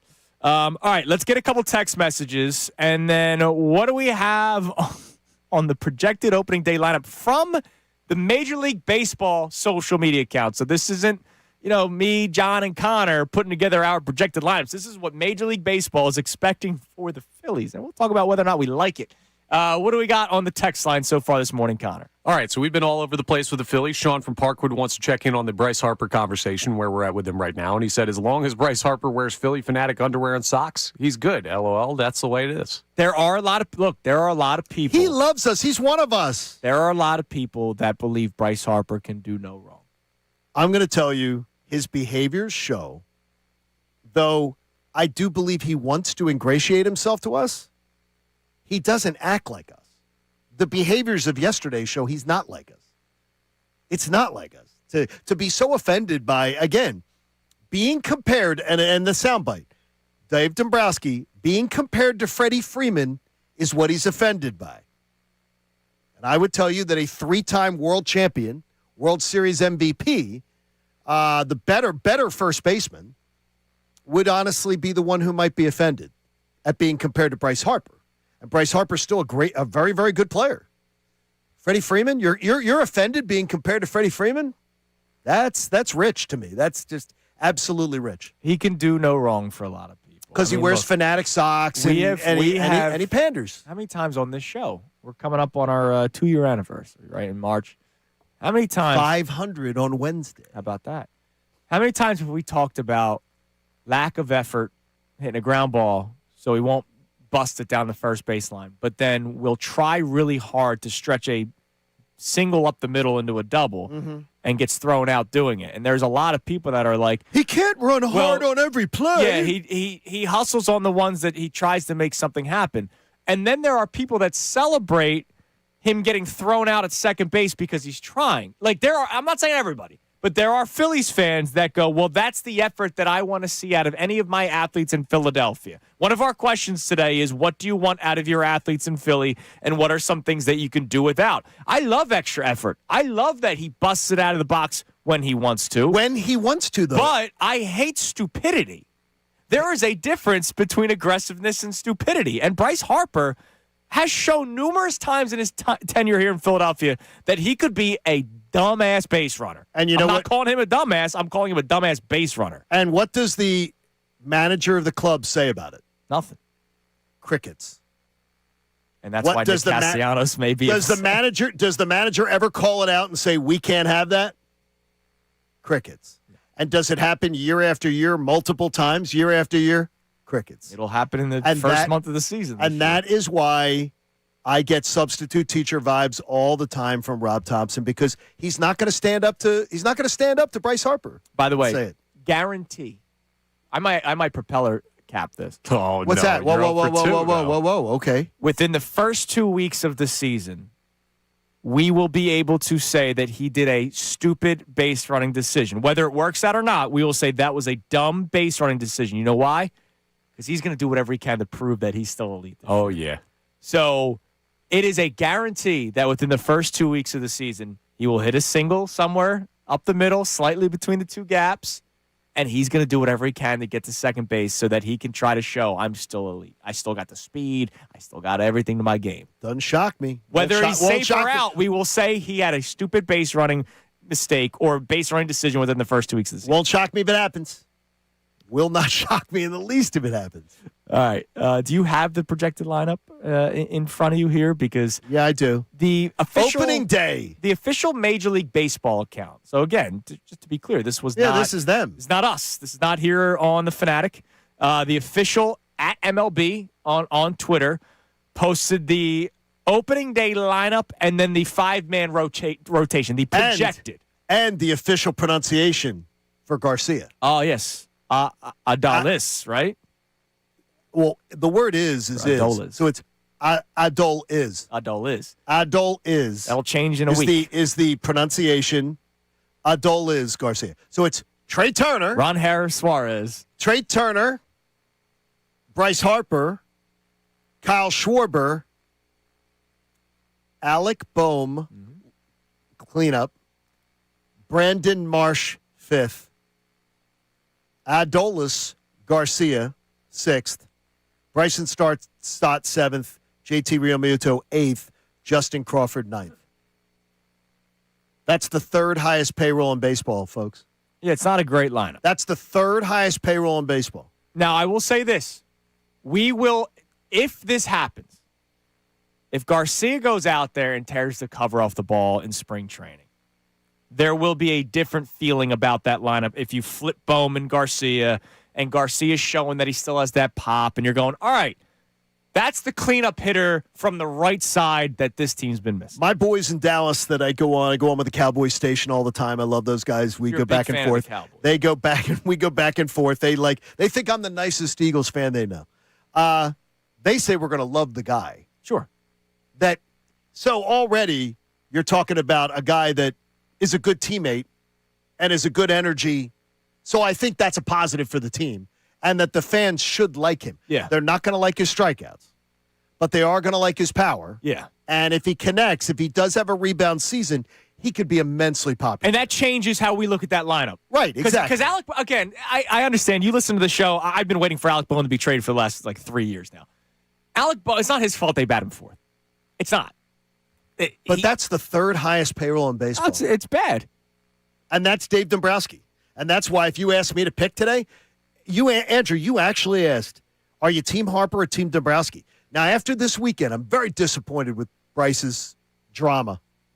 You know, nothing. You won't see any less drama on GH, I can tell you that much. But I can't be Team Dombrowski. No way. Not after. That's your opening lineup. Third highest payroll in baseball. Oh, and by the way, your starting rotation with the third highest payroll in baseball, you lost Ranger Suarez? And you're telling me that Andrew Painter's the replacement? Who you know nothing about. Do you have the rotation? Because I know the rotation was posted by them as well. Yeah, the rotation's posted. So Christopher Sanchez, Jesus Luzardo, Jesus Luzardo is a hit or miss at times. For a number 2 guy in a rotation, that's a question mark. Number 3, strong. Aaron Nola's your 3? A 6 ERA guy is your 3? A guy who you're hoping can get back to being a 4-something is your 3? Taijuan Walker's your 4? And Andrew Painter's your 5? Dave Dombrowski trotting that out as the top 3 payroll in baseball. That's an indictment on the job he's done here. Look at me going positive. Okay, tell me. Frozen. Maybe I threw up all the negative vibes. Okay, tell me. Tell me. I can't wait to hear this. Much like the Garcia thing. right? Like, tell me how. If Garcia ends up tearing the cover off the ball in spring training and he's your opening day 4-hole hitter and you're going, all right, maybe this carries over into Major League, the regular season, we will look at that lineup differently.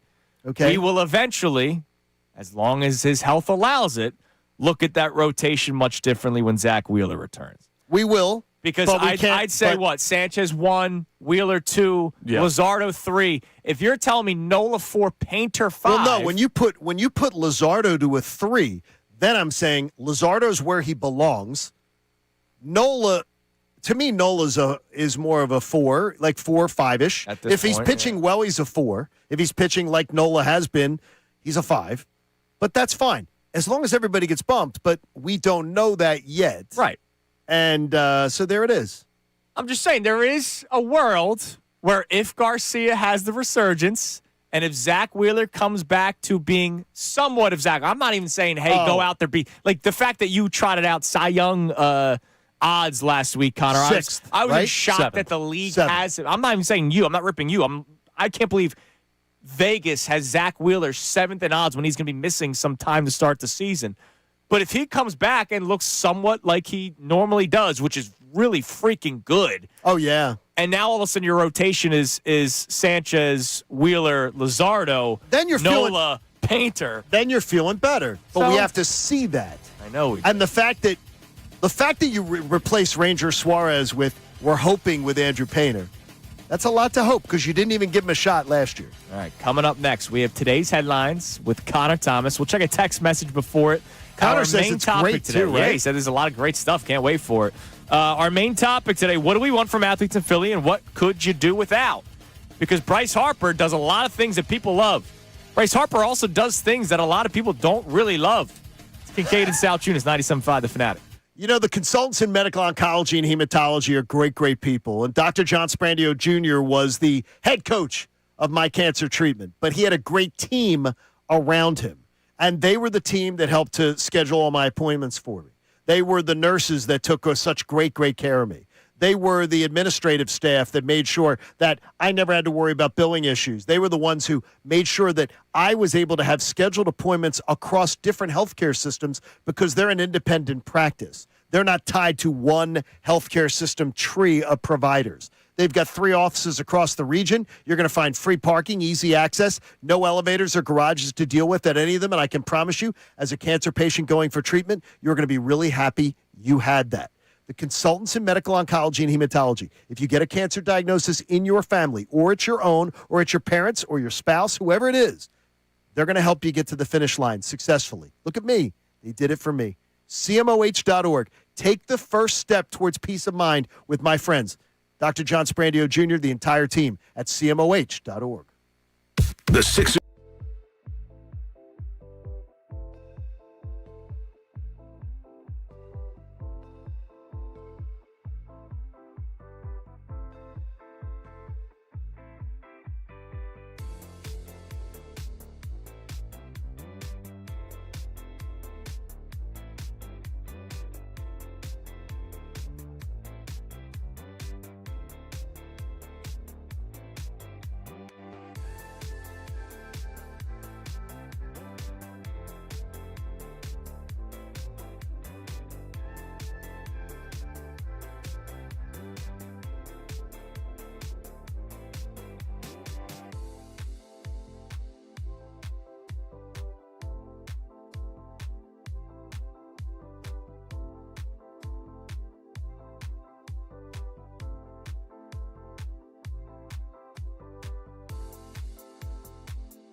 before I changed my mind.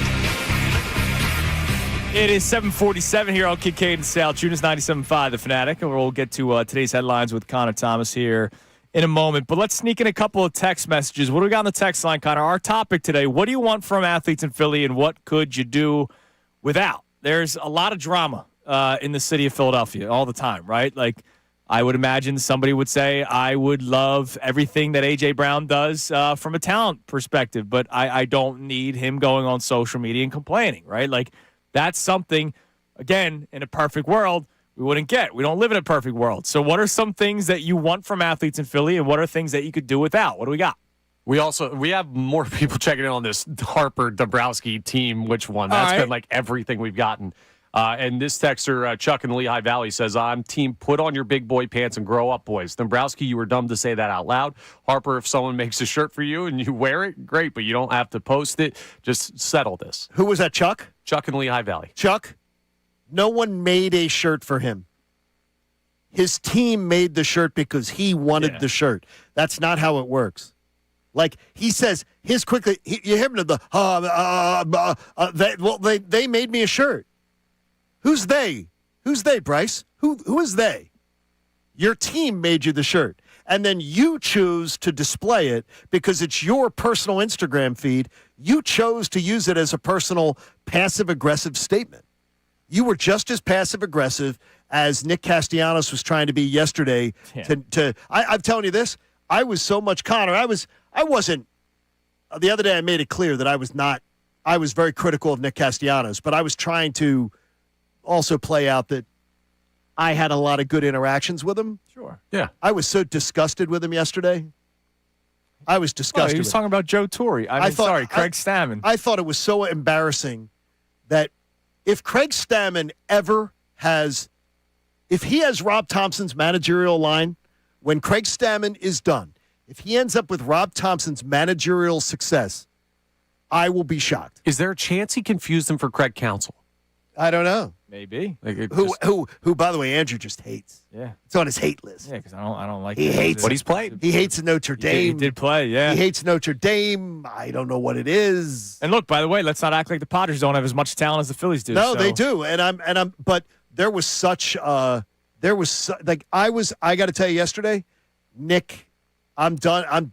I was thinking to myself, Nick will go there and he'll behave. He was so passive aggressive yesterday. He was terrible. Curious to see what Terrible the reaction day. will be when he comes back here. All right, it's time now for today's headlines with Connor Thomas. Today's headlines with the Connor Thomas. And it's brought to us by Lundy Law. For over 70 years, Lundy Law has been fighting for injured people. If you need them, remember the name Lundy Law, your injury lawyers. Visit LundyLaw.com. That's LundyLaw.com. Well, I've got good Phillies news for you, leading stuff off, because they might have a major advantage in the division. Over the weekend, Chris Sale was meeting with some media as the Braves get ready to start their season. And if you forget, in all the Phillies drama, you're going to have the ABS stuff this year where you'd be able to challenge balls and strikes calls. Chris Sale's not going to take advantage. I will never challenge a pitch. I will never do it. I won't do it. Why? Because I'm not an umpire. That's their job. That's fair. I'm a starting pitcher. I've never called balls and strikes in my life. Plus, I'm greedy, and I know that. I think they're all strikes. What do you guys think about that? Now, it's very, macho man. Harry Hard-on. He also doesn't have to worry about it. The catcher can make the call. Right? If the catcher thinks it's a strike, the catcher, he may say on the camera and behind a microphone, I'm not going to do it. But then maybe on a side meeting with the catcher, he goes, hey, if you think it's a Yes. call worth challenging. Yes. You have full power to do it. That's what it ultimately is. We'll see. Well, there are going to be some pitchers that are going to.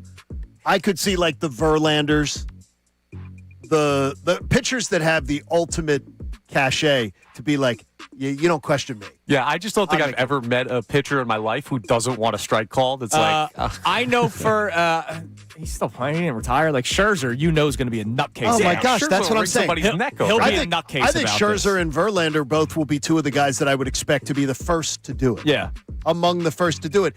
And by the way, those are the guys that if I'm their manager, I'm going, okay, these are two Hall of Famers. I'm figuring they probably are going to. They have a pretty I'm giving good them a idea little where it's bigger at. latitude, like I would have given Maddox and Glavine Smoltz. By the way, I got to ask, if you're Chris Sale, let's say it's the 7th inning, 3-2 count, bases loaded, and you think the call's wrong. It's a tie ball game, right? You just walked in the go-ahead run. You mean to tell me you're not going to challenge? That's what I'm saying. Well, you let your manager, right? Yeah, sure. You let your manager do it, but it's Harry Hardo. But you signal to the manager like, yeah, it's Harry Hardo. it's going to be going, Walt Weiss, Walt, make the call. Yeah, this is the same guy that literally chopped up jerseys because he didn't like Yeah, them. he's something else. He is. That's an old story. But I think Chris Sale would be very popular here. Oh, he's a for sure. he's a freaking stud. Like man. the Yeah. people, but I think his whole demeanor would be popular here. Yeah, but I that's remember when He's also a great pitcher. destroyed the minor league clubhouse, but then paid and made it and upgraded it. Yeah, he upgraded. Like he seems like a great teammate. It's just like he's a nutcase. He's an interesting cat. He's not. So we'll move on to the sport of golf. And golf is a sport that's known for some great comebacks. Tiger Woods at the Masters, Phil Mickelson, 50 years old at Kiowa, me after a double transfusion, a hot dog at the turn. It happens to everybody. But we had another special one this weekend on the Live Tour with Anthony Kim. It's one of the greatest comeback stories in any sport in history. How sweet is that hug from daughter Bella, wife Emily, who have helped AK turn his life around. If you're not familiar That's with the a great Anthony Kim story. story, back in like Beautiful one, 2008, he was as good as number 6 in the world, and he stepped away from golf for 12 years, had injuries, then struggled with substance abuse, mental health issues, all kinds of stuff. And he even lost his spot on the Live Tour last year, had to earn his way back on in a qualifier. Only found out he was playing in this event like recently. And goes out and wins it. Just an incredible turnaround and a great moment for a dude who went through a lot. Yeah, look, it's a great story. I'm not a big golf fan, and I know there's beef between the PJ and Live Golf, but this is a human story, and the story of sobriety, 2 years sober. I think he said that he is now. When he won, the players that look, they're competing. The players that sprayed seltzer. It was seltzer water. It wasn't because people were like, "Oh my god, how could they do that with the champagne?" It was seltzer water. And also too, I admire him, and one of the reasons I admire him so much is because he's made it clear. He overcame things, but he overcame self-inflicted wounds. Yeah. He goes, guys overcome things. I overcame problems that I created for myself. Yeah. And he is a great story. I wish him nothing but success. That's an admirable. And he has a little daughter, and part of the story is like the daughter was like all right, I got to get my act together. The wife could have easily. Yeah, it's just one of those beautiful life stories. That's though. a I'm happy great it story. worked What a out for great him, story. and a great win for him. Now, you guys mentioned beef a couple of times throughout the show, and in this, we've got serious Olympic beef with the Canadian curling team. Dude, That was awesome. Man. I'm all for this. There was a video of one of the guys on the Canadian team screaming at somebody. So that's Mark Kennedy, who was criticized and said he was cheating for double touching. Now, there's a lot of stuff to this. Apparently, the Swedish team had asked for a specific camera angle because they believed he had done it before. So it wasn't even like the typical camera angle, the one he got caught. They set him up. They got him. Canada being criticized for cheating and curling. Guys screaming at each other on the ice rink. We were trying to figure that out. We found out. By the way, found what out is that it? a line's called a hog line. Yeah. But what is the ice surface called? Like, did they have it? Like, we'll just say the ice for good. For all intents and purposes. But what side are you on? Did they get set up, or is this No, Canada they didn't needs get to be out? You're not set up if you get caught cheating. If you get caught cheating, you're a cheater. If you ain't cheating, you ain't trying. No, he's cheating because others could have gotten caught cheating too. Who knew curling would take over the Olympics this way? I'm shocked at that too. They call it the pebble. The pebble? That's what it looks like. Interesting. I don't know. That's what a weird sport. It is weird. Can And you guys by just the follow the rules? way, I'm going to tell you, I've watched more Olympics than I've watched in forever, and I will tell you that I've seen enough curling. Enough curling. We're getting to the good stuff. I love curling. No, I've seen enough of that though. Like I can see other things. Oh, you want them to show me different more things. things. than Team that. USA Hockey, another nice win yesterday. That was nice. Now they're USA, good. USA. Yeah, but now it gets real. Let's turn it up. Sweden today. Damn right. Bring on the Swedes. Who All you right, playing, coming up Rammer? next. Sweden. We will go through the answers that we have gotten so far about what we want and what we don't want from athletes in Philly. We'll add some more of our own, and then we'll try to figure out who checks off the most boxes. That, and if you had to pick a side, Team Dombrowski, Team Harper, what side are you on? I appreciated our last text, but he didn't pick a side. He just said, put your big boy pants on. Are there Team Dombrowski people? We'll find that out next. Kincade Salciunas, 97.5 The Fanatic.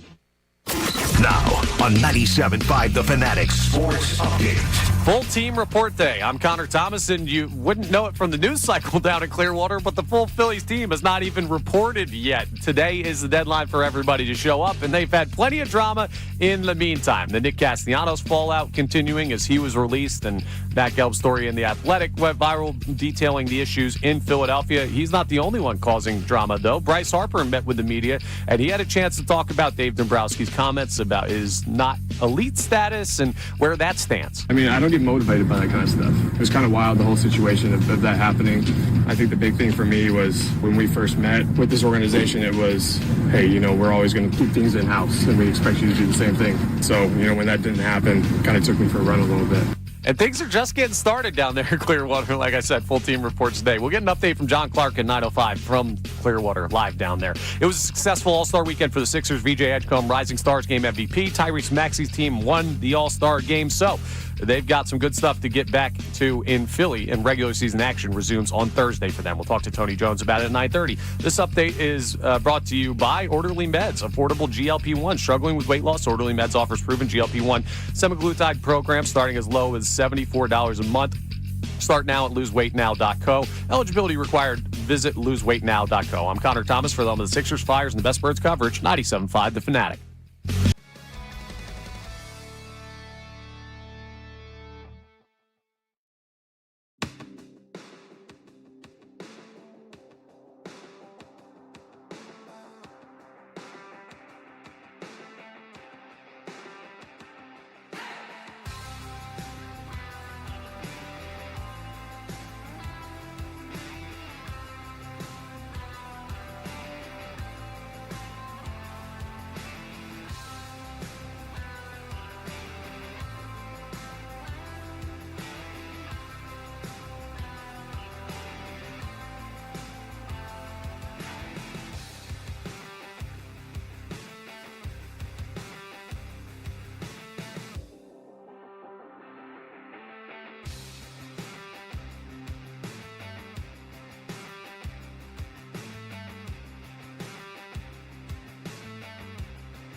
Ten o'clock. Let's get back to more of Kincade Salciunas right here on 97.5 The Fanatic. Thank you, Johnny Marks.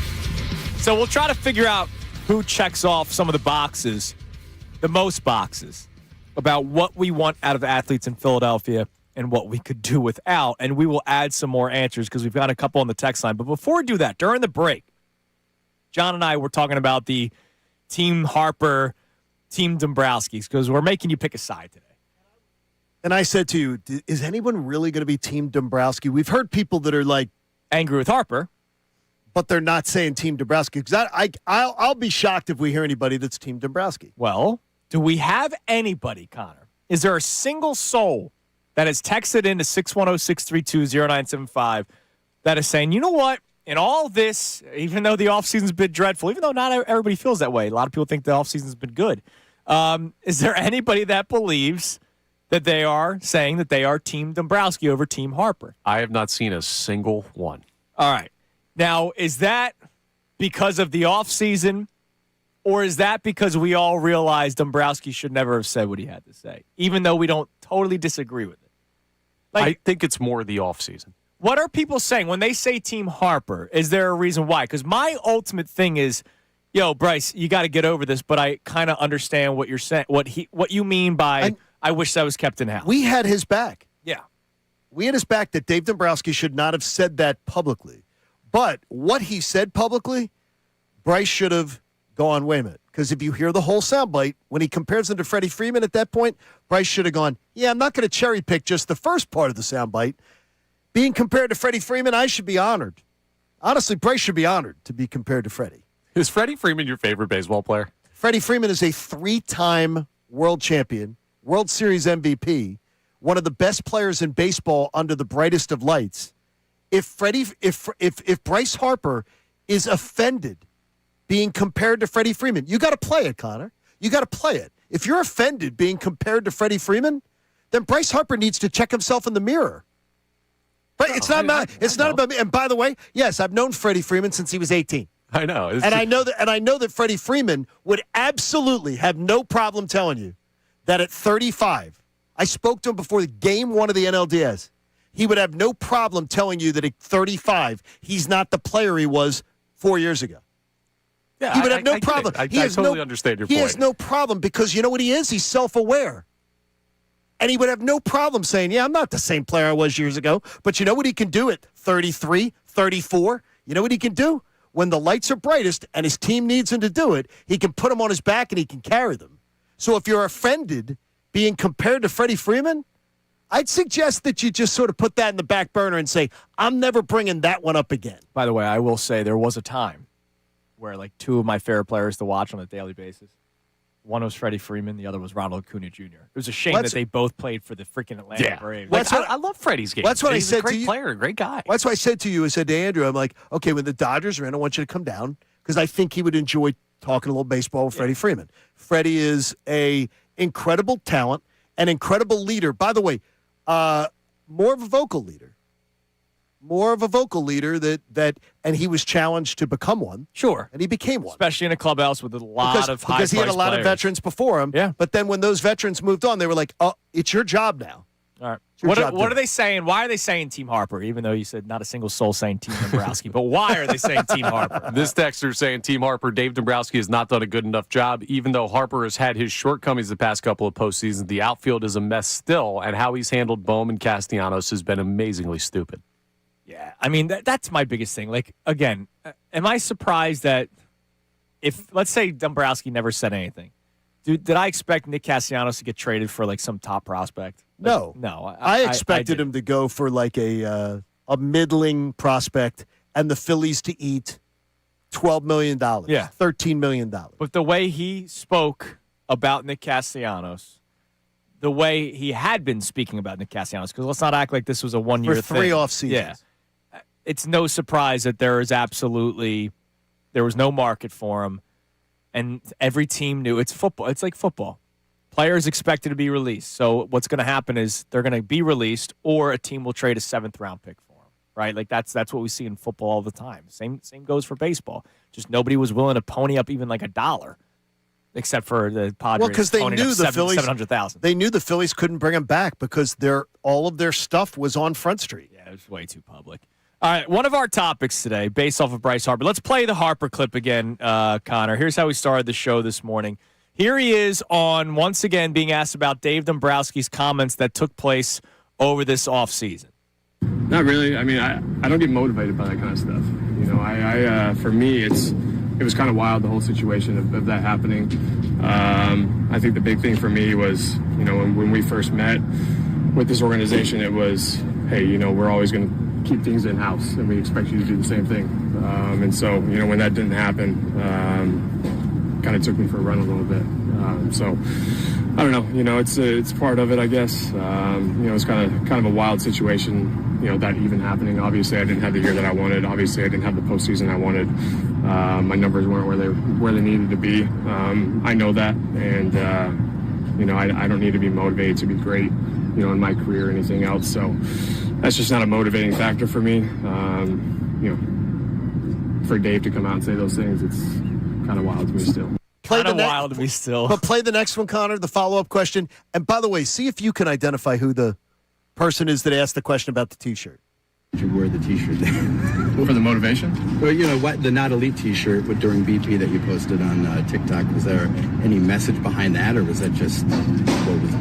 No, I mean, they made the shirts for me, and I wore them, So, I mean, if they're going to make them, I'm going to wear them. Did you have a chance to talk to Dave about what he meant by what he was saying or why he did say it? I just think that the conclusion is, obviously we keep things in-house, and that's just how how it's always been. And in that moment, it just didn't happen. And I think my locker is always open for them to come and talk to me, and vice versa. So, it is what it is right now.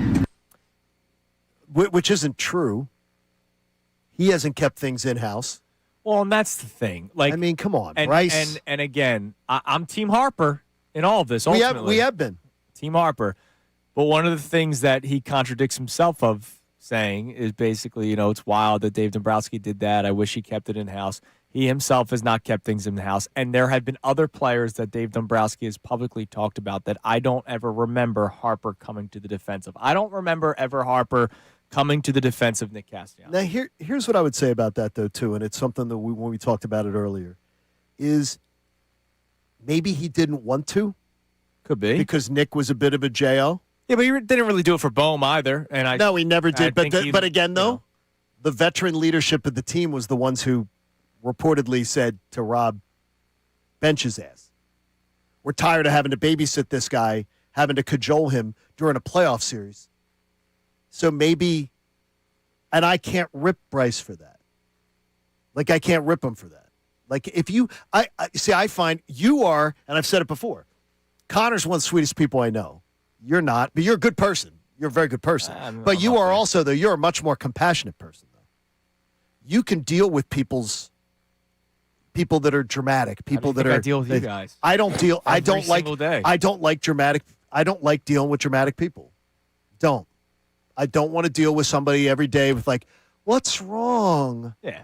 What's wrong with you? You just want to show up, go to work. Like show up and go to work. Like, be a professional. Like you might be in the wrong industry if you don't want drama. No, Connor, you're absolutely right. This industry's got plenty of it. But you know what, though? It's one of the reasons that I love the show so much is that our crew, because you don't have to deal with it. But it's like, I don't. So to me, I guess I can understand it a little bit. Yeah. Maybe Bryce didn't want to deal with it. But then you hear Bryce and you go, Bryce is one of them himself. So one of those people himself. What is it that we want? What is it that we don't want? We had the texter earlier that said, like, look, I just want a guy that goes out there and shows grit and tries. Let's just say plays hard every day, right? Doesn't take plays off. And we've never questioned that with Bryce. No, he does it sometimes to a fault. Yes. Right? Let me book it to second base on a base hit up the middle. Effort is a very easy thing that everybody wants. Talent is something that everybody wants. What are other things from your Philadelphia athlete that you want? I have said personally, I don't give a damn if you're likable or not, as long as you're not like doing stuff where you're impacting society. I know Connor prefers it. Yeah, but I don't need it. It's not a need. necessity. I want accountability. Accountability, that's a good one. I want accountability. I want a guy who will stand there and go, like Bryce is upset that somebody says not elite. I would just say maybe he slept through the last few years and hasn't watched performance. He's not elite. He's not playing like an elite player anymore in baseball. He's playing like a very good player in baseball. He's very good. Yeah. But, I want someone who's aware. Be aware. So, effort, talent, accountability, likability for some of you out there. Do I put down the homegrown thing? Because people love it, even though they love Bryce Harper and he was a free agent. They can't control it, though, right? Yeah, that's kind of like the thing that I like when it does happen, but I don't really think about it as like, oh, I have to have this team built from here. All right. Is there another want that comes up to your mind, Connor, when thinking about this? Bro, I'm a bare bones guy. I could have cut that list down to two things. right? All right, what are they? Talent, effort. That's all I care about. Well, those are talent two and and effort. 4. So talent and effort for you, Connor, is it? Yeah, I don't care what you say. I don't care what you do. Within reason, like don't go out there breaking the law and stuff like that. Breaking the law. But I don't need any more than that. Then what about don't wants? I'm going to put down constant drama because like everybody has a dramatic moment. You know what I mean? Like every athlete is human. I've known you 6 years now. Yeah, you're not talking to a millionaire. Okay, I've known you. Far from Well, that's BS. See, that's where that's BS because the millionaire should have less. I would agree with you. I've known you 6 years. I've known Connor 6 years. I've never known either. I cannot point to one moment where either one of you has pulled any drama. Yeah, but nobody puts rose petals in front of me. You know, No, but I mean, well, then that's more. That's JT more reason why you at should. one point straight up said it's just a paycheck. But that's about more- not playing in Toronto. That's all the more reason why you shouldn't have drama. okay. The person who has drama in their life should be somebody who has stress in their life. Somebody who worries about where the next meal's coming from. Someone who worries about pressure. Are you kidding me? Like the drama comes from you've got pressure on your shoulders where you're saying, man, I got to really these guys pressure. They Give me do a break. have a lot of pressure on. They can have a self-imposed pressure, but pressure of Connor, there's nothing like the pressure of trying to someone has to do is where's the roof over their head? How they going to feed their family? That's pressure. That's pressure. But I don't That's like real pressure. I never get the heart palpitations turning on the microphone at 6 a.m. Whereas I would imagine a professional athlete, bottom of the ninth inning, still gets the palpitations. Oh, I'm sure they do. It's that's great. a little bit of a different pressure. I put mopey attitude down. Yep. Not something I need from an athlete. And don't give me, it's because they care. Uh-huh. Like, no, mopey attitude. What are some things you don't want from an athlete? I can't put down injuries because, you can't help it. No. It's how about this? Is self-inflicted wounds? Well, lack of, I would say, lack of professionalism is a somebody who nonchalantly goes about their work. Where, you know how you hear players that it's a contract year, yeah, and they're in the best shape of their lives. That's the kind of thing. That's the kind of thing that bothers me. Is that I want a complete professionalism for. That you're aggressive, you're excited, you're playing for your paycheck. Connor, anything for the don't want side of things? It really the only things that come to mind are the opposite of the things I do, like lack of effort or the guy stinks. I don't know. And that guy can't control that necessarily, right? Maybe I'm too stupid for this, but just I'm bare bones as it gets with athletes. I think Joel Embiid is a likable person.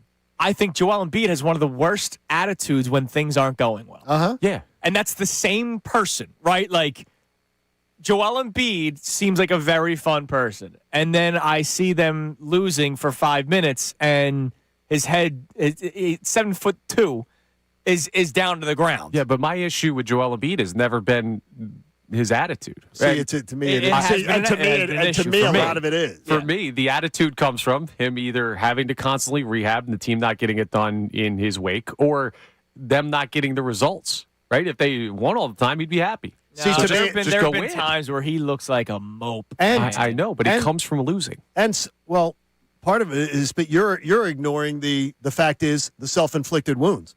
The fact is, a lot of his problems in his career started with him. No, I get know what it. I mean? Like, ultimately, there's stuff causing it. But to me, you could be a mope and go out and get me 50, and if the team wins, I do not give a damn what you say or how you act or any of that. Like, just go win the basketball game. Like, that's why attitude is, such a secondary or tertiary thing to me. Do you think it's important that somebody understands this town? You know what? That is important. Because we've heard it, and you bring up Stephen from football. Sean Rodman doesn't understand. No, I was going to say Sean Rodriguez, who did not understand this town. Well, Sean Rodriguez doesn't understand any town. Steven Nelson. Admitting that he's like, look, that place wasn't for me. Yeah, not for me. But the thing is, though, I admire the self-awareness. Yeah. That somebody says that.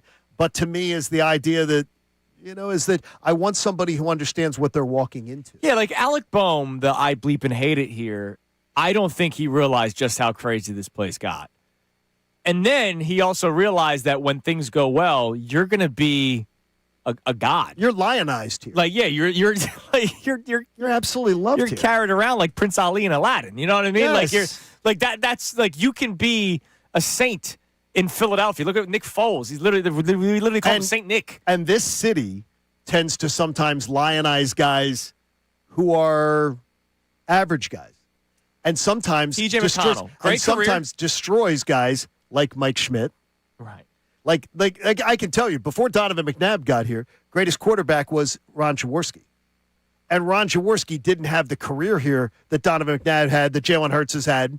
But Ron Jaworski was our greatest quarterback. And Ron Jaworski was treated like crap. Ron Jaworski now is a legend here.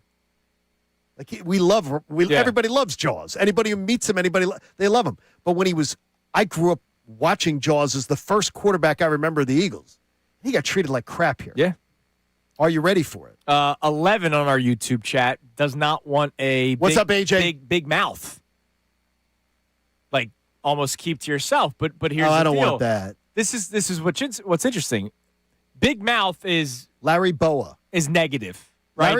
It's a negative, I think, term. Larry Boa was one of the biggest big mouth athletes in this city, and people love that. I love what Larry Boa brought to the table. Brandon Graham is a big mouth. Oh yeah, is he? For the right reasons and the wrong reasons. Wrong reasons a little bit more recently, but for the right reasons, he's literally talked about across the league as the biggest trash talker in the NFL. Do we hate Brandon Graham because he talks a lot? I don't think so. I think Brandon Graham is one of the most beloved Eagles in franchise history. I think we love big mouths as long as they are not being a detriment. Look, Larry Boa, one of the greatest Phillies. If you're talking about Phillies characters of all time, by the way, one of the greatest Phillies players of all time. Jimmy Rollins did a lot of talking. Jimmy Rollins was one of the biggest big mouths of all. And yet, what a great. He's my great. He's team to beat, baby. He's my the fact that. And again, I don't want to take away from Chase, but the fact that people would say Chase deserves to go to the Hall of Fame ahead of Jimmy, to me, it makes my head explode. Who do you think checks off the most boxes of the one? We have effort, talent, accountability, likability. As far as athlete, yeah. In Philly right now, yeah. Tyrese Maxey, probably. Yeah, I could see that because everybody loves him. He's usually holding himself accountable. He's very talented and obviously gives effort every single day. Maxey might be the one seed when it comes to that. I see a lot of similarities between Devontae Smith and Tyrese Maxey, and it's too small a sample size for Saquon Barkley. Too small a sample size. Yeah, but Saquon's in that conversation. He definitely is. And It's just Devontae's a great pick. But Devontae to me is somebody who comes to work, and I'm going to tell you this as too, and you were out, but it's something that someone well connected saying to me that if you don't think that Devontae was almost as frustrated as AJ this year with what was going on, you're nuts. But Devontae is a professional. Devontae is a great teammate. Yeah. Devontae is mature, and Devontae handled it well. He knew how to handle it. Well, it's why I said a couple weeks ago that if they do end up trading A.J. Brown and stories come out that it was kind of like the Nick Castellanos story where, effort was questioned and malcontent and all that kind of stuff, there might be players in that Eagles locker room that go, well, hold on a second. Uh-huh. I agree with why A.J. was upset. Uh-huh. I too don't like some of the things going on around here. And there are people who absolutely... I was schooled by somebody saying, look, he was just as pissed, but he's a professional. He's not going to play it out publicly, but he may have been just as pissed. Yep. All right, coming up next, more text messages. And what motivated you this morning? Because Bryce Harper tells us what isn't motivating him. More on the shirt next. Kincade Salciunas, 97.5 The Fanatic. Now on 97.5 The Fanatic Sports Update. The rest of the squad showing up. I'm Connor Thomas, and it is full report day for the Phillies down in Clearwater. The entire spring training roster will be reporting as of today, and they've already had a lot of stuff going on. Dramatic start. First, you have the fallout of the Nick Castellanos release. The story by Matt Gelb in The Athletic, where he talked about the issues in Philadelphia. Well, that very same Matt Gelb joined our Kevin Cooney over the weekend on these airwaves. He talks about what the feel is down in Clearwater for the the team right now. I mean, I think everybody is just happy to move on. And I think, look, like a lot of these guys, I think, have known for months now that, Nick Castellanos was not going to be back. And I think everybody here just wants to move on. And I think that's been pretty clear just in talking to guys the last few days. Castellanos signed with the Padres over the weekend, so we will continue to keep you updated on news on that. Bryce Harper then met with the media, talked about Dave Dombrowski's previous comments when the season ended about his elite status and saying they're still kind of wild that he said that. Well, with all that being said, they're just getting things started in full today. We'll keep you updated. It was a successful All-Star weekend for the Sixers. VJ Edgecombe, Rising Stars game MVP. Tyrese Maxey's team Stripes won the All-Star game round robin. They're back in Philly for regular season action on Thursday. John Clark joins us live from Clearwater at 9:05. Tony Jones at 9:30. This update is brought to us by Papa John's, introducing new pan pizza from Papa John's. Order a medium, one-topping pan pizza, just $11.99 when you download the Papa John's app or at papajohns.com. Better ingredients, better pizza. Papa John's. I'm Connor Thomas from the Sixers, Flyers, and the Best Birds coverage. 97.5 The Fanatic.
In this segment, Johnny, we do have a Team Dombrowski text.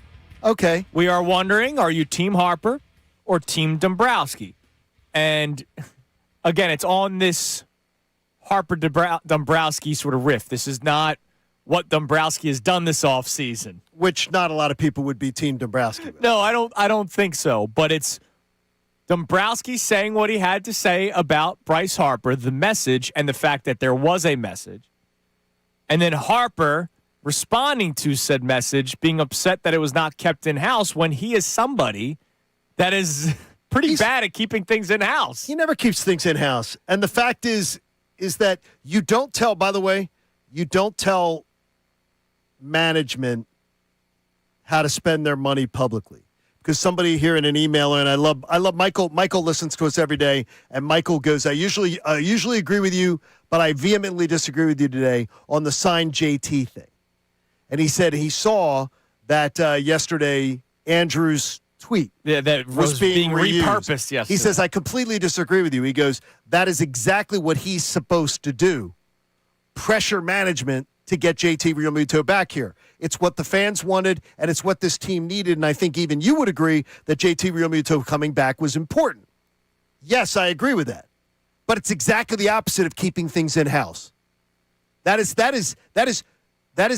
like shaming management into doing exactly what you want them to do, which, by the way, was not the only thing. There were other players that he spoke out about getting this guy, go get this guy, go sign this reliever.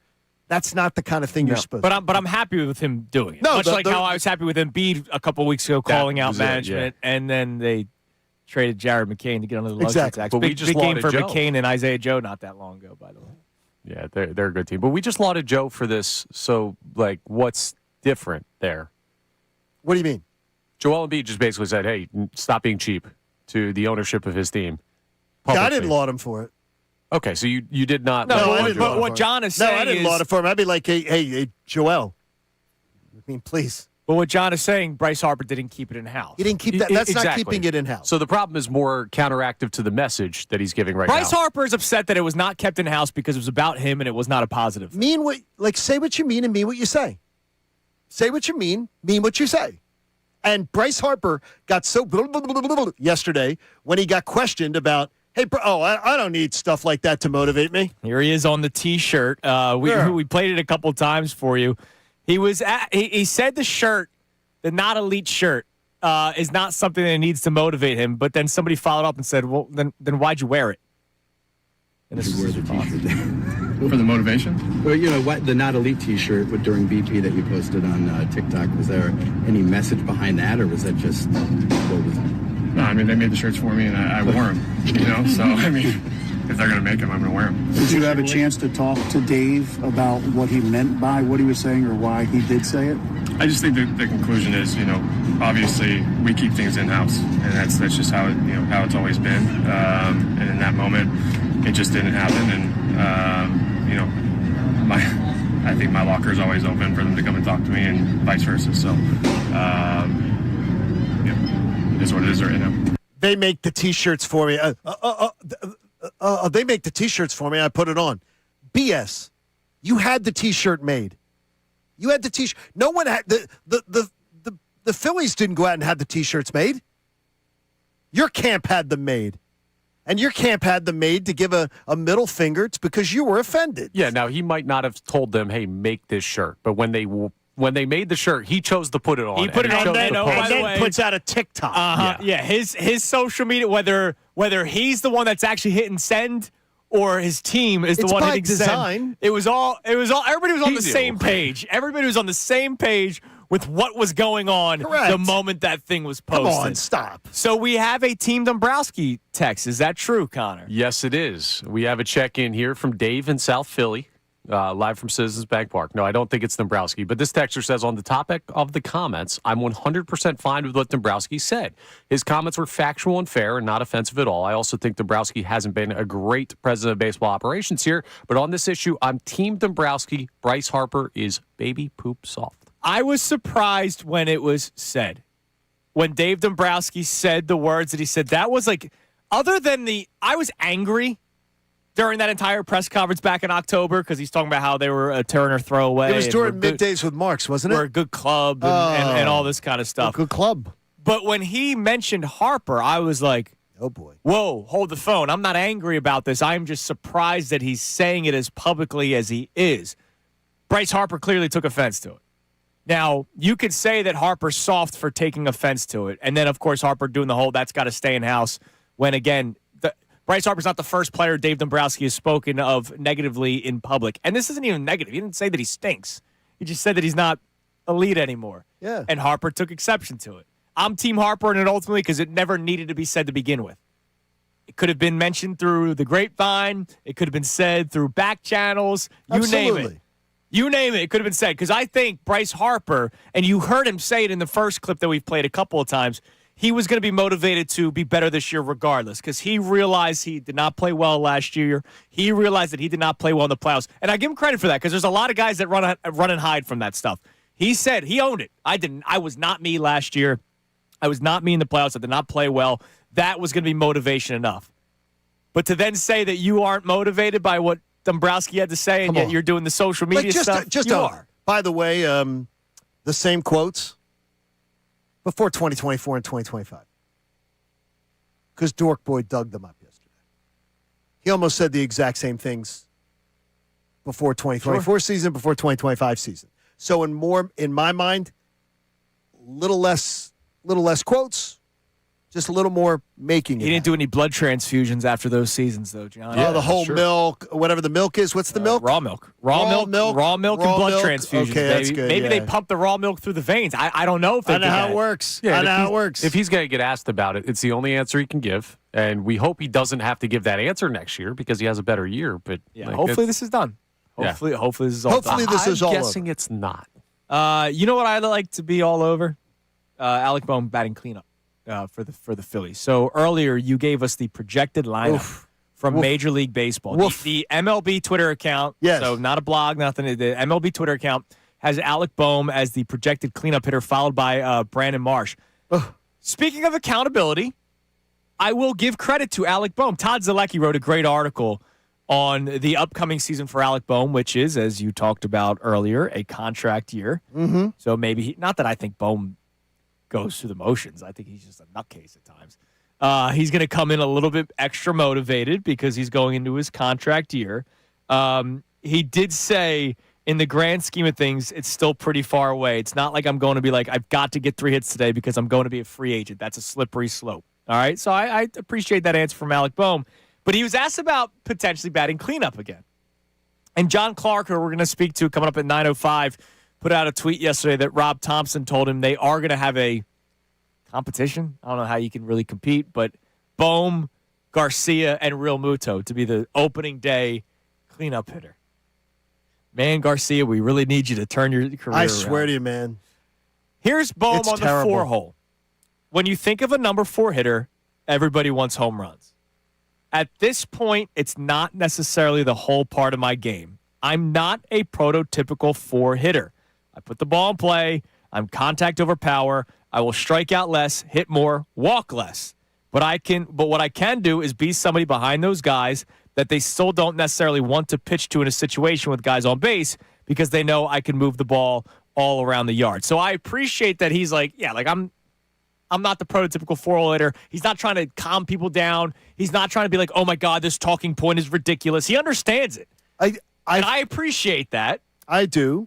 But I will say, when he mentions the part of guys still don't necessarily want to pitch to me, they want to pitch to you. No, they can't wait to pitch to you. If you're a starting pitcher or a relief pitcher, depending on whatever moment of the game, and you see the due up, right? You're jogging out of the bullpen or you're jogging out of the dugout for another inning, and you see on the gigantic screen that has stats that nobody knows about at Citizens Bank Park, and you see Harper, Schwarber, Bohm, you're going to say, I need to get to that guy. No question. He knows that, right?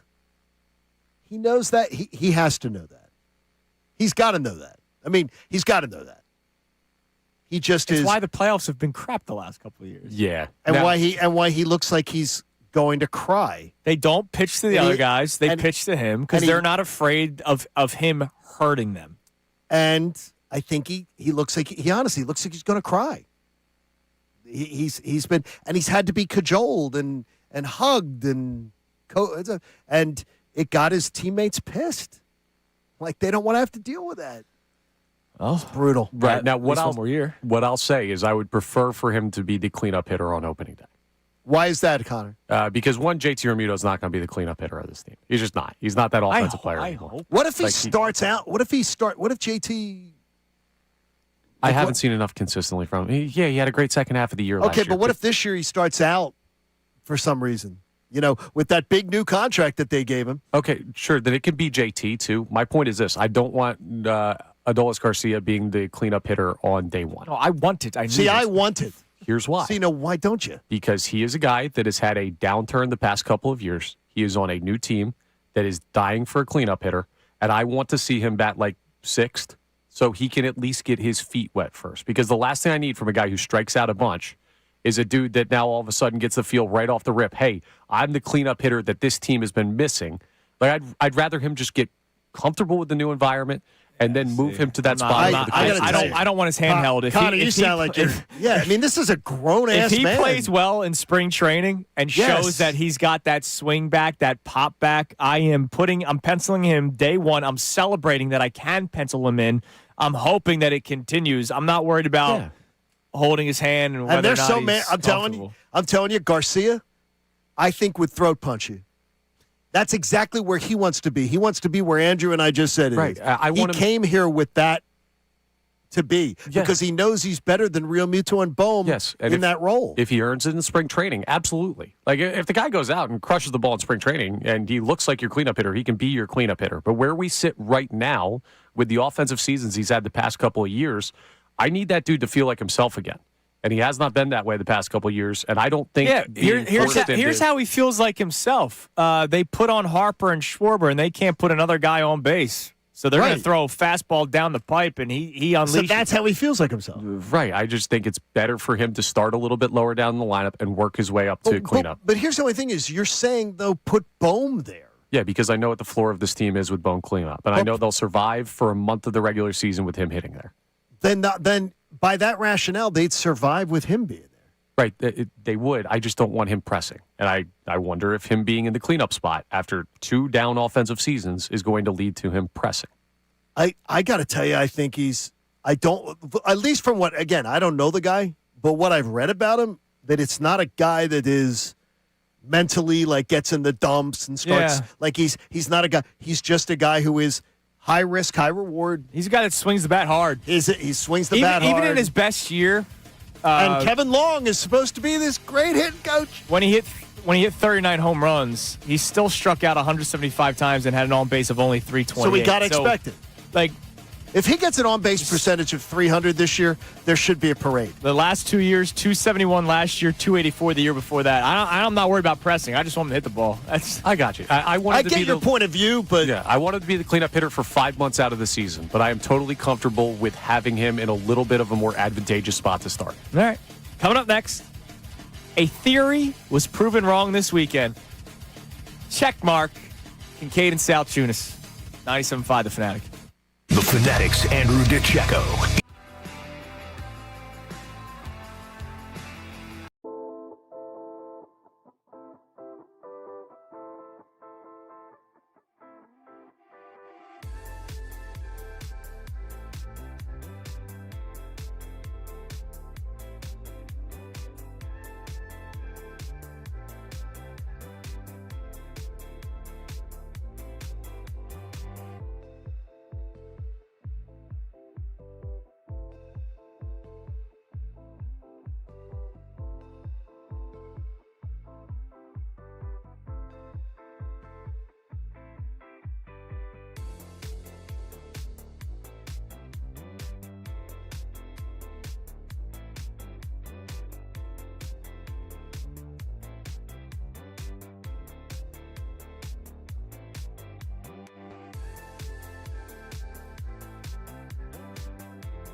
love when theories are proven wrong, Johnny, especially when it makes us seem right. Yeah, we need a few of those. Yeah, we don't get that often. Exactly. You know, sports talk radio, every host will never tell you when they're wrong, except on this show. We do. We're fine with doing that. And we call each other out. We love when each other are wrong and pointing it out. Well, you and I, yesterday, might have been right. Late afternoon, were right that you did not have to do something. That a lot of people thought this was the best thing that maybe not needed to happen, but this was the best thing for the Eagles to do. Yep.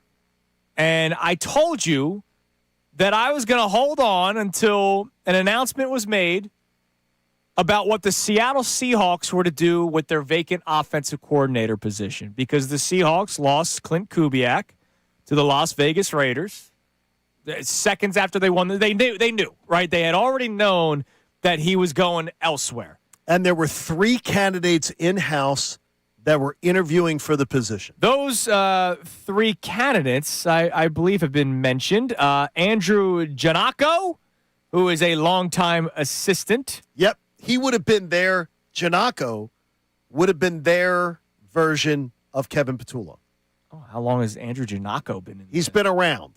He's been around. Like he's there, but he was sort of mentioned as like a. Oh, he's only 37. But he's a guy. He's a puppy. Well, that's how old Petullo is, right? Is he really? Isn't Petullo like I thought 38? he was in his mid-40s. Oh, I thought Petullo was like 38. I'm wrong. All I'll say is he first reached Tampa Bay in 2012. So he's been around a long time. 14 years in the NFL. He's been around a long time. He's like 2 years less than Petullo or something. So that's like Andrew Giannacco. Yes, exactly. They also interviewed tight ends coach Mac Brown and passing game coordinator Jake Peetz. Yep. Peetz, all according to Jeremy Fowler. And did any of them get the job? Nay. No, because you know what they actually did, Andrew? They actually did interviews with people outside the organization. They interviewed people from the college ranks and other NFL teams, guys who didn't have NFL jobs as offensive coordinators. They actually went out of the organization and looked at other candidates. They hired Brian Fleury, who is the tight ends coach and run game coordinator of the San Francisco 49ers. A Shanahan disciple. How about that? A Shanahan devotee.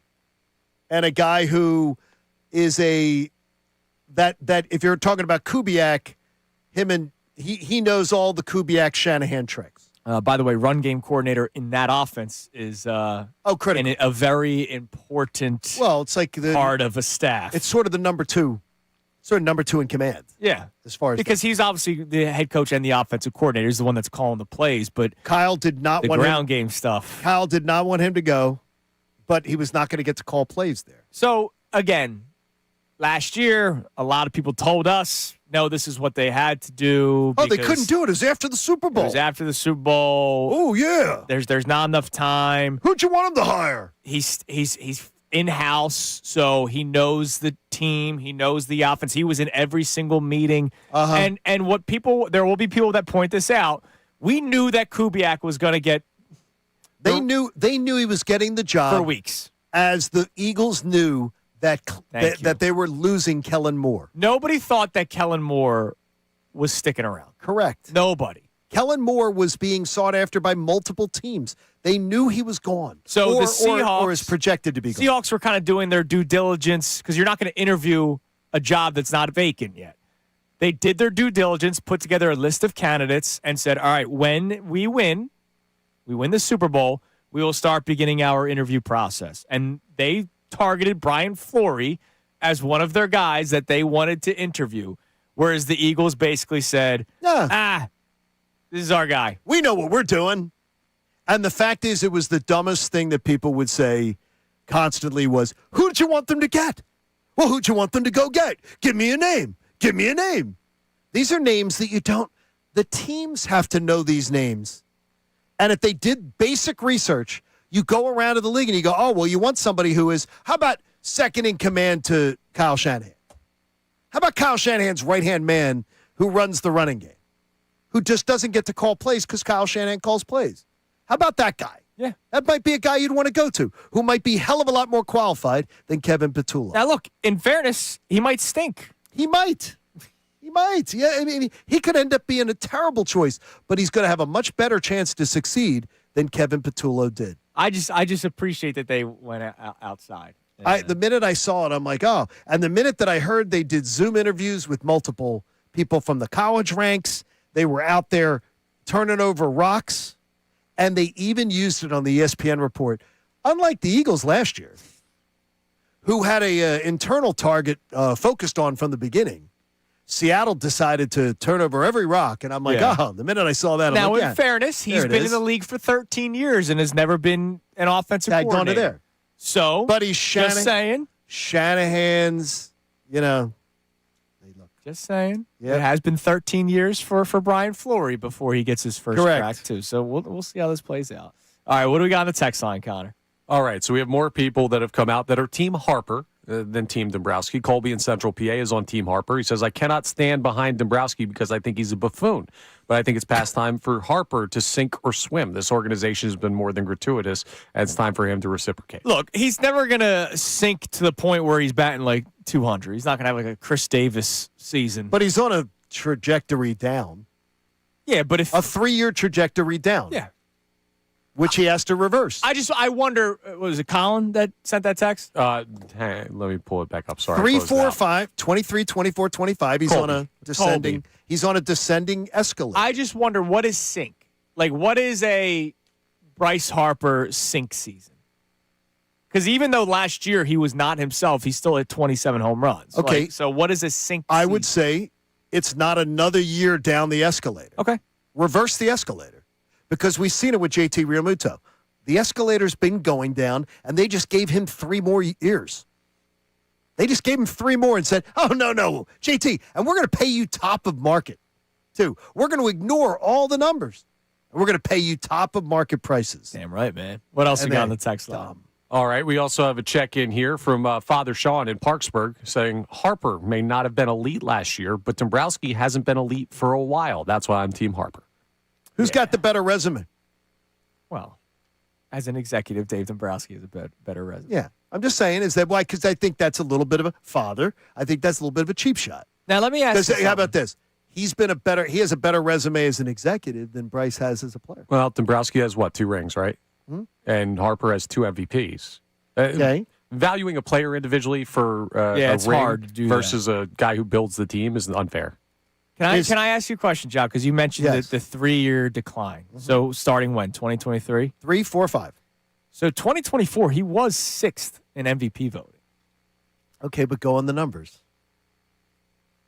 Is he not on a 3-year decline, or am I mistaken? Well, if I'm mistaken, his tell me. batting average dropped, but his home runs went up. His RBIs, he had a lot of production that went up after 23. I mean, he finished 6th in MVP voting. Or was that the games played though too? Yeah, he played 19 more games. Well, that helps that too. Yeah, but 9 home runs. If Shohei Ohtani comes in 5th this year in MVP voting, is he on a downward trajectory? I don't want to hear Shohei Ohtani and Bryce Harper the same time. You understand the point. If you finish 6th in MVP voting, I would say you had a pretty good year. I didn't say he didn't, but it's declining from where he was. Right. I just saw 20. I think 24 actually is better than what we remember it. 25 last year sucked, even though he still had a decent. It's decent. No, he's a good player. He's right. They got a good club, and he's not here to be decent. He's they got here a good to be, club. He's here to be elite. Elite. Coming up next, reset our topics. Also, we will go to sunny Clearwater. Now that Castellanos is gone, what are players saying about the clubhouse? Johnny Clark joins us next. Kincade Salciunas, 97.5 The Fanatic.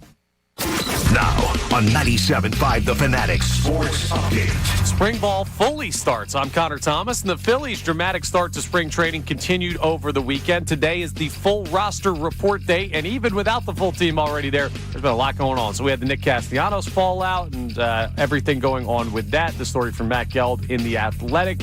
And the feelings down in Clearwater, well, the team seems to be moving on, and Castellanos did as well. He signed with the Padres over the weekend, but he was not the only source of drama. Bryce Harper met with the media, and he talked about an update to how he's feeling about the Dave Dombrowski comments about his un-elite season. I mean, I don't get motivated by that kind of stuff. It was kind of wild, the whole situation of that happening. I think the big thing for me was when we first met with this organization, it was, hey, we're always going to keep things in-house, and we expect you to do the same thing. So, when that didn't happen, it kind of took me for a run a little bit. We're not even a week into pitchers and catchers having been there. We've already got all this going on. We'll keep you updated, including a check-in with John Clark live from Clearwater coming up next. It was a successful All-Star weekend for the Sixers. VJ Edgecombe won the Rising Stars Game MVP. Tyrese Maxey's team Stripes won the All-Star Game round robin. They're back in Philly for regular season action on Thursday. We'll talk to Tony Jones about the weekend's action coming up at 9:30. This update is brought to you by Audible. If you're stuck in traffic, take care of you with help from the top voices in well-being on Audible. Sign up for a free trial at audible.com/wellbeing. I'm Connor Thomas for the home of the Sixers, Flyers, and the best birds coverage. 97.5 The Fanatic and the Fanatic.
Harper's talking about the whole in-house thing. I get why he feels a certain type of way, but here are some questions that I have for Bryce. How come you never came to the defense of Nick Castellanos when Dave Dombrowski spoke publicly about him? Why did that not offend you? How come you never came to the side of Alec Boehm when there was trade talk after trade talk after trade talk? It took Alec Boehm having like a game-winning hit for him to say we all love him here. I'm not saying he has to do all those things, but for you to complain that things aren't in-house and yet you're very public with your wants, your needs, demanding of a contract extension, all this kind of stuff. Yes. Using your agent to speak on behalf of reporters. That's not in-house. But also when other players in your time here in Philadelphia have been called out by the president of baseball operations, I don't remember him coming to their side and saying, I wish that was kept in-house. How about when he tells the organization who to sign publicly when it's not his business? How about sign JT? Sign JT. When he starts telling the organization how to spend the money publicly. Is that keeping it in-house? No. You're supposed to go behind the scenes. The only time Bryce Harper doesn't want things in-house is when he's doing them. When he does it, it's allowed to not be in-house. When Dave Dombrowski does things, it's supposed to be shh. Keep that stuff silent. Now back to the show. All right, coming up at 9:05, John Clark of NBC Sports Philadelphia will be joining us live from sunny, beautiful Clearwater, Florida. I'm sure he's, oh my gosh, really struggling down there in Clearwater. especially after a weekend. I believe the weather was still in the upper 60s, whereas it was not here. Finally getting some meltage. In the polar ice caps at the end of my driveway are starting to go down. We had snow last night, so I have no idea what you're speaking of. Yeah, I had rain. Which is crazy. Yeah, we were chilling in the city, too. It was beautiful. You had nothing, that and then means we had more and more melting. We had more snow, but it wasn't a lot. By the way, on the John Clark front, he's just getting out of media availability down there in the clubhouse, so we might even get new stuff. Oh, that would be nice. That might be the first thing. What's new? Yeah, with Johnny Clark. What's new, John? By the way, speaking of what's new, before we get to John Clark, come up at 9:05. What is what? Connor and I are the same age, so I can't say your generation because it's our generation. So remember when Connor went on the bachelor party to Ibiza? Yeah, which is nuts. There's a time when guys have now become women with this stuff. Yeah, the bachelor parties have become like bachelorette parties. Ray, during the break, is going to Jamaica for one of his buddies' bachelor parties. Are you serious? And it does sound sick. I would love to go to an all-inclusive resort and just booze with my best friends for a couple of days. That sounds like a blast. Uh-huh. But you know where I can booze with my best friends for a couple of days? My house. Or Vegas. Yeah. Or somewhere where I'm not dropping. Why would you? You have a kid and you've been married for how long? Forget my current life. I'm talking about my bachelor party. We went to Ocean City, Maryland, right? By the way, for 2 days. And it was a freaking blast, man. And by the way, this is also the generation that is constantly saying, we're broke. We have no money.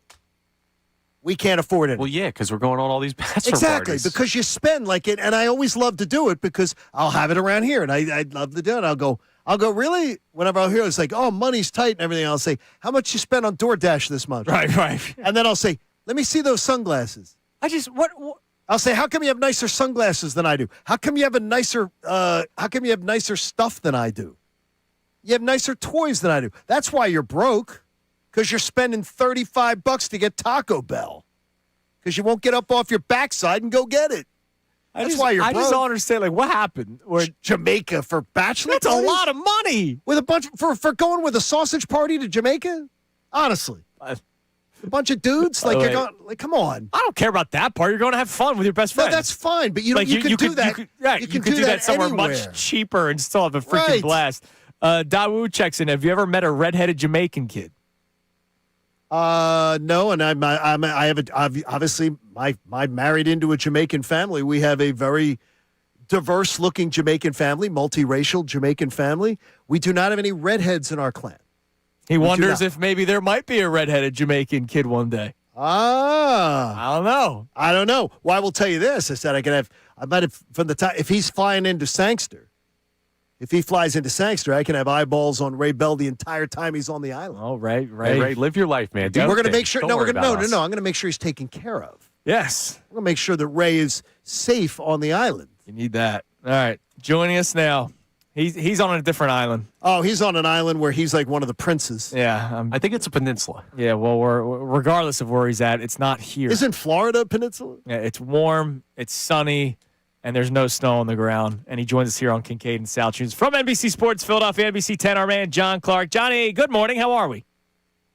Fellas, how you doing today? It's actually a tiny bit cloudy today. Oh. We're dealing with that down. I'm sorry. You can stick it, John. I mean, let's be honest. I'm sorry for the clouds that are in the air. We had snow this morning in Westchester. That's all I will tell you is it snowed overnight, but not a lot. But it snowed, so. But warmer weather is coming this week for you guys, right? Damn right there is. We can only hope. So, John, you just got done media availability. Who did you speak to today, and is the majority of the talking points still sort of the carryover the Nick Castellanos saga? Well, right now they're having their full squad team meeting for the first time with everybody in the organization and all of the key people talking, most likely owner John Middleton and manager Rob Thompson and Dave Dombrowski. And then we'll see the full squad out here for the first time for full workouts. A couple of impressions that I have seen. I saw Adolis Garcia arrive yesterday, and, man, he is jacked. His arms are huge. He is jacked. And, I think overall the Phillies will have they think they're going to have a better defensive outfield with Justin Crawford, Garcia, and then Marsh with Kemp mixed in left field. Don't know if they'll be better offensively, but we will see. I think the starting staff is going to be really impressive this year. When Zach Wheeler gets back, hopefully in April, you've got Zach Wheeler, Christopher Sanchez, runner-up Cy Young. I mean, both those guys could be vying for a Cy Young, and then you mix in Jesus Luzardo, who has now a full year in Philly, and he's in a contract year, and then Andrew Painter. I was talking to JT Realmuto, who caught him the other day, and he said the ball just comes out so effortlessly, and he's already throwing in the high 90s. So Andrew Painter is good to go, no restrictions, and it was tough for him first year coming back from Tommy John. There'd be good days and bad days, but now he's feeling really good. So I am very positive about the bullpen, the starting rotation, and the lineup. They just need somebody that's going to protect Bryce Harper this year. That is the key for me for the lineup, and we'll see if that happens. With so many guys that are on that sort of 1 year end of their contracts type of situation, is there a sort of a sense of urgency at all that you can sense from talking to players casually that they feel that there is something that needs to be done in 26, maybe more urgent than it's been in previous years? I've talked about in general terms with some guys, but they say, hey, Zach Wheeler's under contract for 2 years. He may retire after that. You look at some of the other younger guys that are coming up, and JT Realmuto is now under contract for 3 years. Now he's going to be 35, and Bryce and some of the other guys, Trey Turner, they're in their 32, 33 range. I mean, I think they know with this group, they've got this year and next year with Zach Wheeler to get this done. Now, you talk to some guys, and they say window. John Middleton, no matter what is happening, is going to spend the money. They are spending over $19 million to have Nick Castellanos go play somewhere else. So they believe that John Middleton will keep that window open, and they did try for Bo Bichette, and they made him a great offer. So their opinion is it's going to be John Middleton that keeps this window open for a long time, and they do have some young players. Now, these young players are going to have to work out, but with this group, I would think that they know it's this year and next year that really is their great window to get this done with this group. John Clark with us live from Clearwater, Florida. John, you're around the Phillies all the time, so the story comes out last week from Matt Gelb of The Athletic that after that moment in Miami with Nick Castellanos, that it left a lot of players feeling uncomfortable in the clubhouse. Did you get that sense in the clubhouse last year? And what has been sort of the vibe and the comfortable nature this year with Nick Castellanos not there now that this is all over? Well, it's interesting because I'm seeing a lot of the comments from Phillies fans and people from Philly. And look, I get it. I grew up with Macho Rowe and the 93 Phillies. I think we like a ball player that has a beer after the game. I think we like Nick Castellanos, who is honest and blunt, and he's real. Like, he is genuine. What you are hearing from Nick Castellanos, what you're seeing is like, this is it. That's genuine. And I think Philly loves that. But I think there was uneasiness in the clubhouse because you can't be taken out of a game and then basically say, well, I disagree that I'm being taken out of the game. And in that moment, I'm going to come back to the dugout while Rob Thompson is managing a game and trying to win a game, and I'm going to either berate him, yell at him, or critique him. Whatever, that was reported by The Athletic, that it became a berating situation or yelling at him, and Nick admitted that he was critiquing him. So you can't do that during a game. If you want to, after the game, go speak with your manager and say, I disagree with you taking me out, and have a conversation. Yes, but you can't do it during a game. I mean, imagine during a game if Nick Sirianni is trying to coach the Eagles to win the game, and you've got a player that is standing next to him the whole time and telling him the mistakes that he has made as a head coach. So to me, you can't have that. And I think that basically became the cutting off point. And I think the players in the locker room, there was some uneasiness. And, you can't have somebody openly doing that to the manager, because then the manager loses all credibility with the other players if they just allow it to go on. So I think that was the point where it was over. Are you feeling with this team, and you're very bullish on that starting rotation, which is good, because obviously there has to be some good feelings and some good, as you say, information out there about Zach Wheeler.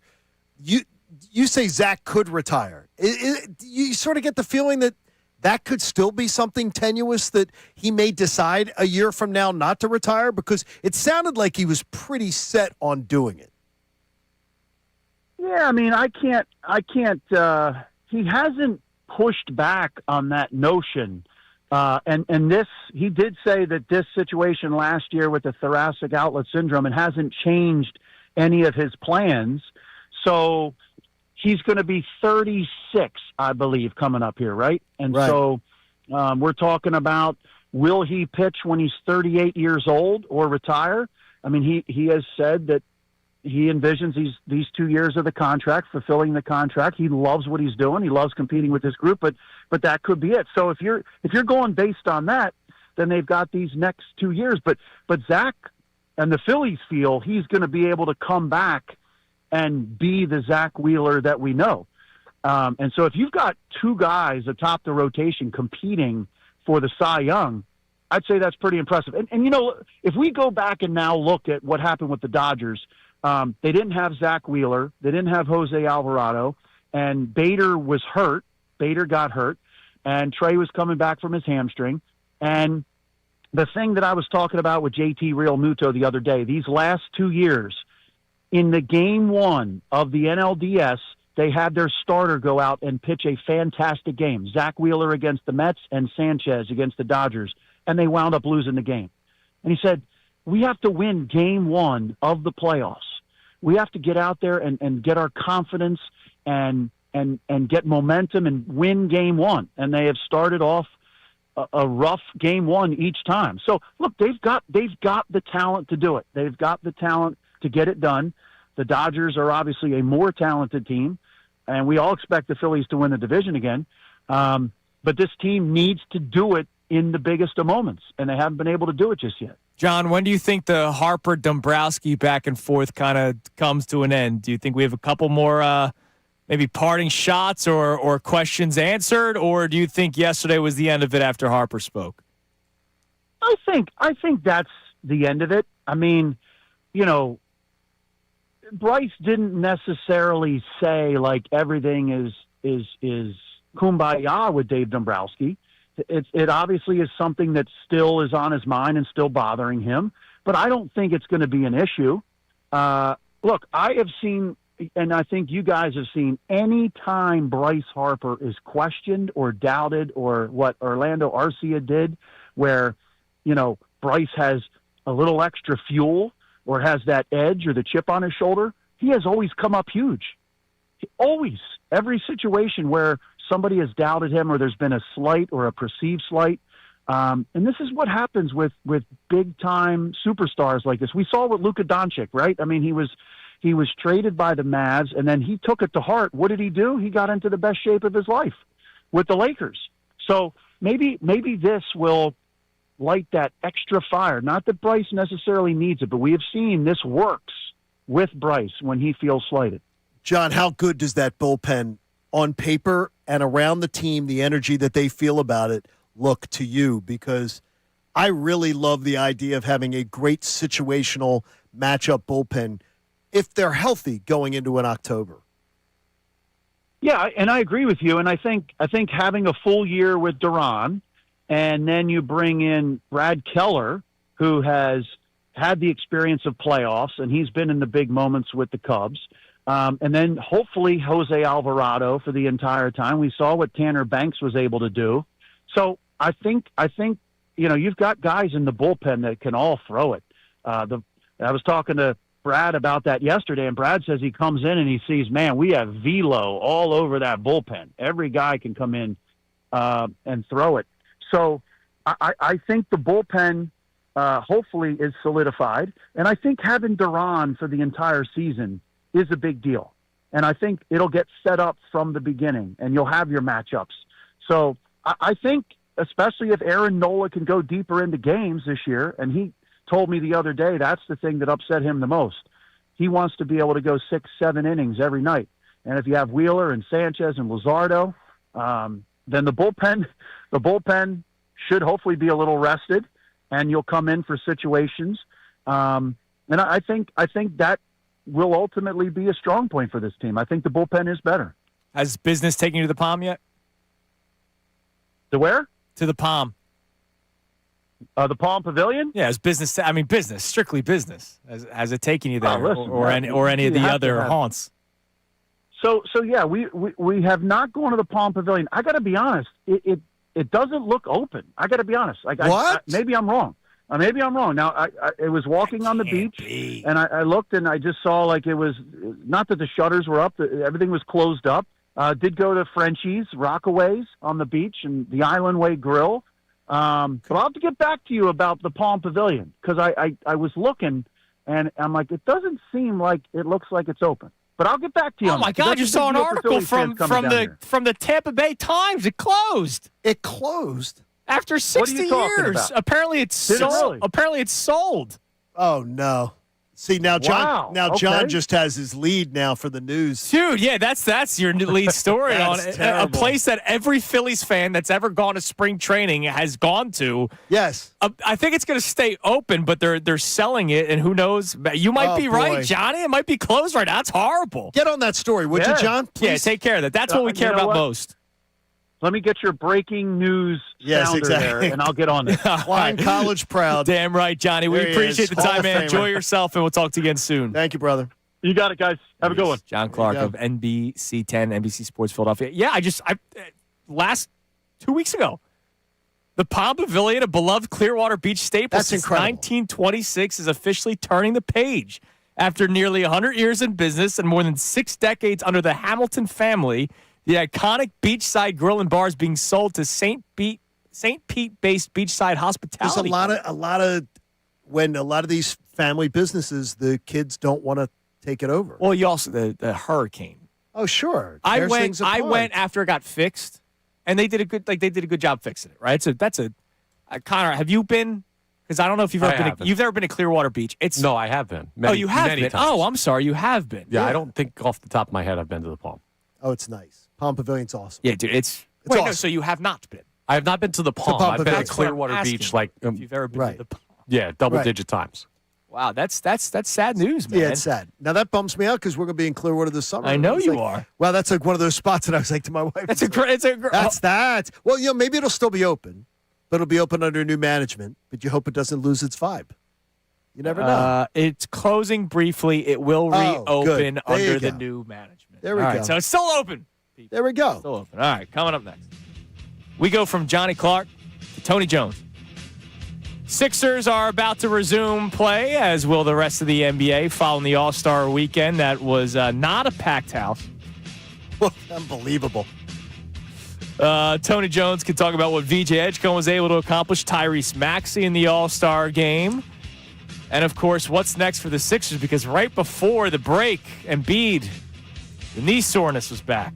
It's Kincade Salciunas, 97.5, the Fanatic. You know, when you've been in business for around 40 years, that means you're doing something right. And when Dan White and Associates have been in business that long, specializing in retirement and financial planning, you know they're doing something right, because every single person that comes to them, they've got individual needs that are all different. And so what they do is they take a different approach at Dan White and Associates. They educate their clients on retirement planning. They have an individual plan for each of them. It's not a cookie-cutter approach, because finances in retirement overwhelm some people. You don't have to be overwhelmed. They don't try to overload you with information. They try to educate you by saying, look, where do you want to end up? Let's backtrack. Let's figure out how we're going to get you there. With offices in Glen Mills, PA, Middletown, Delaware, and Lewis, Delaware, they offer you a complimentary, no-risk consultation. Or you could go to one of their educational seminars throughout Pennsylvania, Delaware, and Maryland, get yourself a nice meal, hear about Dan White and Associates, and I promise you, you'll want that no-risk consultation. It's a great conversation. It's a great company. Check out danwhiteandassociates.com.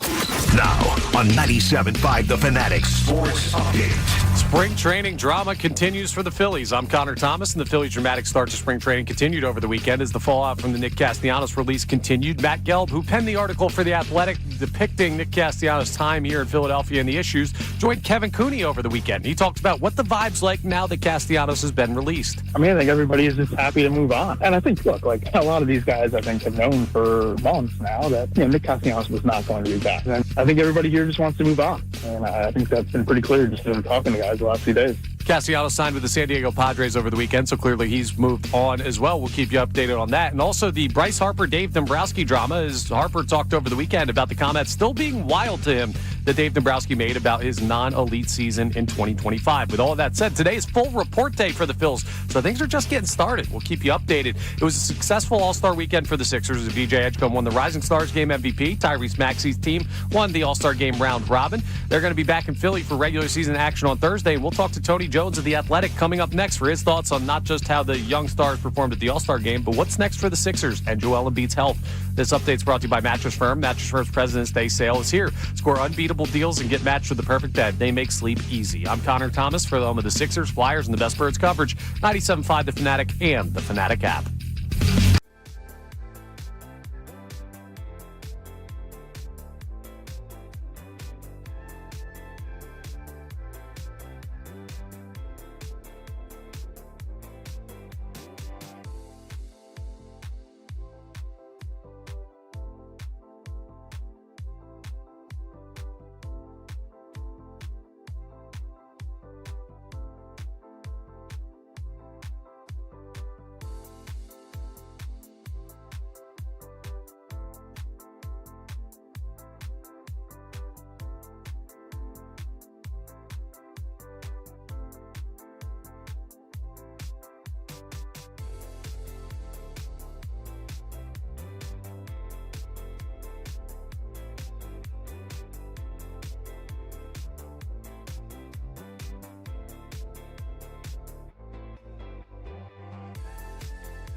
is presented to you by The Bagster. It's a dumpster in a bag. You can get yours today at Home Depot and Lowe's. You need details? Go to Bagster.com. All right, I'll speak to the Athletics' Tony Jones here in a minute to talk about the state of the Sixers as they will eventually return from the All-Star break. All-Star game took place yesterday.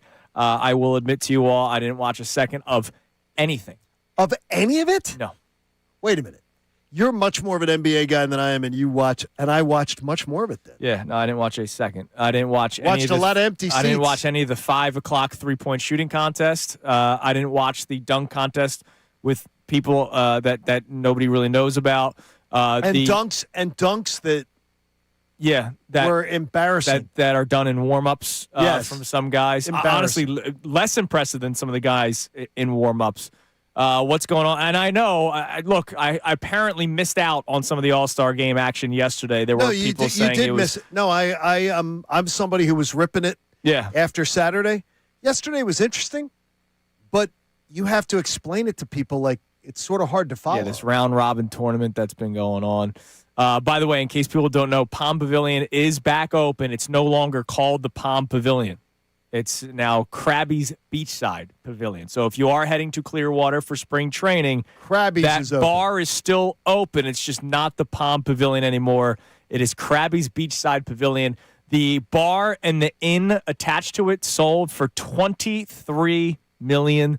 Now I'm just going to tell you from just from my business background, I would think $23 million. It sold because of that name.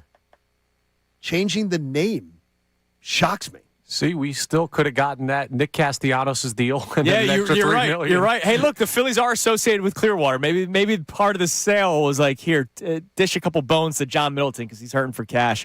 All right, joining us now to talk about the 76ers, who will be back in action this Thursday. By the way, not today, but tomorrow and Wednesday, we have a pair of tickets for this upcoming game against the Atlanta Hawks, Thursday, February 19th. So we'll give them away on the show as this week goes on. Do you get to sit next to Tony Jones? Well, hopefully not, because you might be in trouble if you sit next to Tony Jones, because Tony Jones got T-shirt cannons breaking his laptop. Have we got a new laptop yet, Tony? We have got a new laptop, but because I am technologically deficient, I have not set the laptop up. Well, I tried to set the laptop up, and I failed. So I have to go to my Bites team at work at the New York Times to get the laptop set up. That's incredible. I love that. Yeah, if people don't know, you're sitting in the media section, and the T-shirt. I didn't know. I didn't know it had that much juice behind it. Oh no, it can hurt you. Yeah, but the T-shirt. Yes. I intentionally kept the T-shirt so that people can feel the texture of the T-shirt, because in order to get those things in the cannons, they wrap these things up really tightly and they feel like a brick. Oh my gosh. So I've kept the T-shirt. So if you run into me, I will have the T-shirt in my backpack, and I will show you the T-shirt that took out my laptop. I love that. All right, Tony, Sixers obviously needed this All-Star break because half the team leads the league in minutes, and they traded away one of their younger players for no reason. But Joel Embiid, right before the All-Star break, missed the game against the Knicks because the knee soreness started creeping its way back. What's the latest you've heard about the status of Joel Embiid? A bit of a scare, or is this precautionary? No, it's precautionary. This has happened at least twice before this. This has happened at least twice this season, where he misses a game. He misses a game on a back-to-back, and you think, okay, he's going to play the third game He's going to play the third game, and he doesn't play the third game because there's a little bit of knee soreness that pops up and doesn't subside. So this is actually what ended up happening at the end of the first half of the regular season. It's actually not unique to something that's happened this year. So, they've been really cautious with it. Whenever he's reported, any kind of soreness in the knee, kind of lingering, they've held him out. So, it's nothing to really worry about in terms of long term. I would say it's precautionary at this point. When you look at this team, you've gotten to see roughly 55 games. So you got around 20-something, there's 27 games left. When you look at where they're at, is above the play-in line should be expected to be where they finish, or is it very tenuous to you? Some of it feels tenuous to me just because of the sheer volume of minutes, the lack of depth, the texture of the regular season, which causes Joel to be in and out of the lineup. And the one thing that I would say if I were a Sixers fan that I would worry about is that this team went from being able to play without Embiid earlier in the season to now not being able to play without Embiid at all. They've looked terrible without Embiid the last few weeks when they've had to play without him. So it shows me a team that's gotten used to him again. And now the non-Embiid minutes or the non-Embiid games have gone rough. But at the same time, there are wins on the schedule. So there's on Thursday, the Hawks are at home. The Sixers have the Hawks at home, but then they have a 3-game road trip that has Indiana and New Orleans on it. So those are winnable games. You come home, you have the Heat at home, but there's another Wizards game. I believe there's two more Nets games. I believe there's another Pacers game. So there are wins on the schedule to be had that the Sixers need to take advantage of. But I would say it's a mixed bag. I would be concerned about some things, but I would be I would be concerned about a few things, and there are a few things that I would be kind of passionate about if I were a Sixers fan. And in terms of the ceiling in terms of the playoffs, if they get healthy, then I feel like they have enough top end talent to be able to do some damage in the playoffs. Tony, one of the things I wanted the Sixers to do at the deadline was to acquire some more depth at the big position. Daryl Morey, if you're going to take everything that he says and say, hey, this is the truth and nothing but the truth, he said that they made the move of Jared McCain and hope to acquire another player with some of the assets that they acquired for trading the young player to Oklahoma City. Nothing then happened. What have you heard maybe since that press conference where Daryl Morey is telling the world we did try to make another move, there was just nothing there that we liked? Well, I mean, that's what their stance is, and that's what they said that they've tried to do. I know that they're scanning the buyout market. I know personally of a couple of guys that they've talked to. At least one of those guys are guys that I've dealt with. Is a guy that I've dealt with in the past. So me and him are still close. So we'll see if anything comes to fruition with that. I think what's clear and what's writing on the wall is they have to add to this roster at some point. What we saw against the Knicks, we saw a team that was really tired, a team that was out of gas, but we saw against the Knicks, and we saw against Portland at the end of that road trip that we saw a team that didn't have a lot of depth. So if, Quentin Grimes, for example, misses 2 games because he has an illness, that you're taking away one guy out of that rotation, and then all of a sudden the rotation gets really thin. So the rotation, especially without Paul George, for the remainder of his suspension, needs at least one more rotational guy. Obviously, they have to work out Jabari Walker's situation with his two-way, with him being out of days. They can work that out, get him back into the rotation. That's a rotational guy. But I think they still have to kind of add or try to add in the buyout market as well. They're not going to be able to add Haywood Highsmith. He appears to be off the market. They're not going to be able to add, Jeremy Sohan came onto the market pretty unexpectedly. Now he's gone to the Knicks. So there are buyout guys who are kind of buyouts and free agents who are kind of getting picked off. There are a few that are out there that I think that can help the Sixers. George Niang is getting healthy. He hasn't played all year for Utah, but he's on the buyout market. He's a guy that's been a Sixers in the past. I believe he can help for 15, 20 minutes a night. But more importantly, he's one of the best locker room guys in the league, so I think that he can help as well. Maybe you look at Alonzo Ball just for some insurance in the backcourt in terms of defense and size in the backcourt. The Sixers have to do something. They have to keep adding. It's very clear that once they traded Jared McCain, that they needed another guy. So they need to figure that part out. Tony, we appreciate the time as always. Hopefully get that computer worked out soon, because you got to start writing up again on Thursday when the Sixers season resumes against Atlanta. We appreciate the time, man. It's going to be my mission. I appreciate you. Thank you. You're the man. There he is, Tony Jones of The Athletic here on Kincade Salciunas. Here's the problem with the buyout market stuff. We don't know. We can't count on any of them. Daryl Morey has actually failed at the buyout market. Daryl Morey had a conversation with him once. There were players that he was eyeing up on before the trade deadline. Like, that guy's going to be available at the buyout market. Right. They never became available. Then it was, oh, crap, we need to pivot to somebody.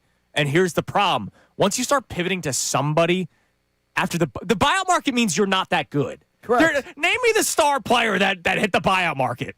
Right? Like, that doesn't happen. I can't think of a buyout market guy who was a pivotal part of a team winning a championship. I'll have to look that up. Or getting to a championship. It's just, we're talking about guys that just don't play for their teams, and you're hoping and praying that they become something for you. And half the time these guys don't reach the market. Sometimes teams don't even do it because they're like, what are we going to do? Just pay this guy to leave and help somebody else out? What would it be, Nick Castellanos? We don't want to do that. We're just going to have them sit here and rot or sit here and play because we need somebody to log minutes. Daryl Morey has, in recent years, relied on the buyout market, a market that isn't there. And then you're sitting there going, well, it looks like we have to go with what we have. And what you could have had was a young player that could have been a part of a rotation, especially when illnesses happen. Yep. Which is what happened to Quentin Grimes. And then what? You could have used a Jared McCain. Could have. Not saying he's a superstar. No. The relying on the buyout market. It's not a strategy. It's not good. It's going to the grocery store at the end of the week being like, all right, I'll buy that for cheap because it expires tomorrow. Like, that's almost literally what it is. That's what this is. And expired meat's not good for you. Well, that's really good. Thank you Thursday? for that there, Sharp. Oh, that was a tough time Thursday, though. All right, coming up next, seeing something that automatically puts a smile on my face. I wonder if it does the same for Connor and John. I know it does the same. Really? But maybe Nick Castellanos doesn't like it. Kincade Salciunas, 97.5 The Fanatic. Keep it locked in.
Talk.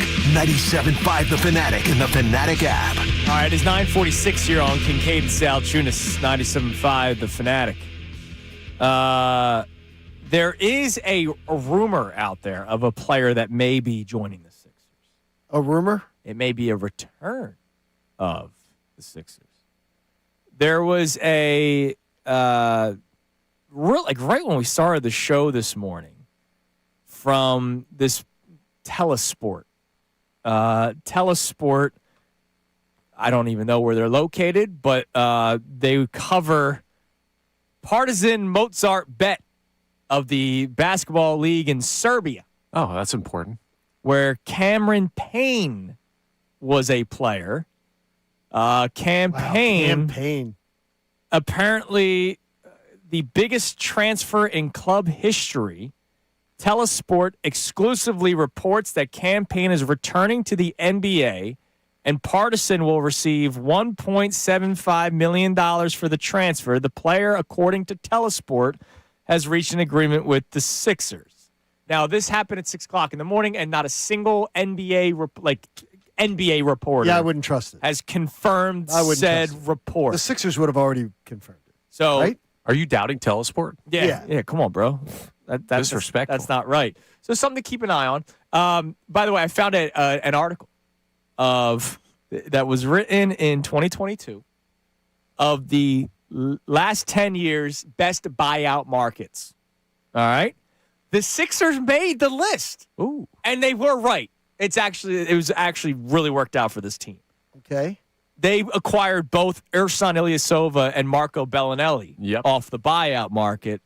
That was the year where, they played the Celtics really tough. Bellinelli hit that shot and the confetti started falling. Okay. So that was a good buyout market for a team. But arguably the best of all time, Derek Fisher at 37 years old was bought out and joined the Thunder. And the Thunder went to the NBA Finals and lost to the Heat. So let me get this straight. So they're saying that this was the best, like the Sixers ones were the best? The Bellinelli Ilyasova was in the last 10 years. Again, the article was written in 2022. So from 2012 to 2022. Was the best? Was one of the best. They came in 8th. Okay. In the article. Yeah, there are a couple. That was actually really, like Markieff Morris going to the Lakers in 2020. Yes. Boris Diaw back in 2012 with the Spurs. Diaw, yes. Okay, Boris Diaw, yeah. Yeah. And Derek Fisher won Game 6 for them in the Western Conference. These are few and far between. Yeah. Yeah, we're talking about. I think anyone. We're reaching for a lot. You're really reaching. Yeah, they're reaching. You don't want your season saved No. by a buyout market. Well, you want it. You don't want to gamble No, you on don't your want to gamble season on being it. saved on the Exactly. buyout market. All right. Seeing Charlie Manuel, 82 years young, leaning up against the batting cages is an automatic smile. I bet you Yo, man, we love you. Love you too. Bet you batters will listen to him. So he played in Major League Baseball, but he didn't have like some extensive resume in Major League Baseball. Making it to the show. Now, the station I was with for a long, long time was for 2 decades. It was a flagship station for a major team. And making it to the show, when you hear that from players, they say it's the monumental phone call of their lifetime. Sure. And it is the monumental difference between being a baseball player and being a baseball player. Right. So does Nick Castellanos listen to Charlie because he made it? He made it to the big leagues. Yes. And also, too, it's that when baseball players hear guys say, I played ball. And they're like, yeah, where'd you make it? Oh, I made it to Double-A. And they're like, yeah. It's still impressive. They not to them. To you it is. Not to them. They go, it's making it to the show. That's why making it to the show is its own level of accomplishment. They look at it as you made it to the show. There is a level of accomplishment and respect that gets there. Nick Castellanos looks down on you. They do. Oh, no, he does. He does. Well, how about this? He looks at Kevin Long and goes, yeah, not buying it. And honestly, if he's looking at his level of success here in Philadelphia, Nick, I don't agree with your disrespect because I think it's unprofessional. But behind the scenes, I think I agree with you. I'm not buying it either. I'm not seeing it. I also don't believe that Kevin Long's telling him to chase sliders low and away. Yeah, I'm not seeing then I'm not seeing. Then everybody is ignoring Kevin Long. Then. So you're telling me then that means he's not doing a good job because nobody's paying attention to him. So we can play. Two can play at that game. If you're going to use that with me, I'll say, well, then nobody's. Well, no, then I'm going to say that he seems to be the only guy that's got a problem with it. No, then I'm going to say that nobody's listening to Kevin Long then. Because how about this? Kyle Schwarber and Bryce Harper, two of the biggest Kevin Long disciples. Mm-hmm. When they get to the postseason, 3 years in a row, opposing pitchers know we don't have to throw them strikes. And in critical spots, we can get them out. Well, yeah, because they're going to chase. That's not the hitting coach. Yeah. Okay. At some point. But they're not afraid to pitch to Alec You know what Bohm. they do? It's not managers either. It's not coaches all the times either. And what do they say? You can't fire 25 guys, so you bring in a new manager. You bring in a new coach. That's as old. That is as old as the time will tell. Right, but that story in that statement is just kind of like, oh, it's the move you can make. It doesn't mean it's that guy's problem. But that is the oldest story in sports. You change the message when the message obviously doesn't work. Look, I'm surprised. I'm surprised he's back. So am I. Unless you have a bunch of guys holding you hostage as an organization, saying, if this guy's not here, it's the guy I want to work with. If he's not here, I might not be signing there. Like a free By agent. the way, another line. What a bunch of load of crap from Harper yesterday. Oh, I thought that Kyle Schwarber was going to end up with the Reds. That's what I was thinking. Yeah. BS. People forget that they re-signed him.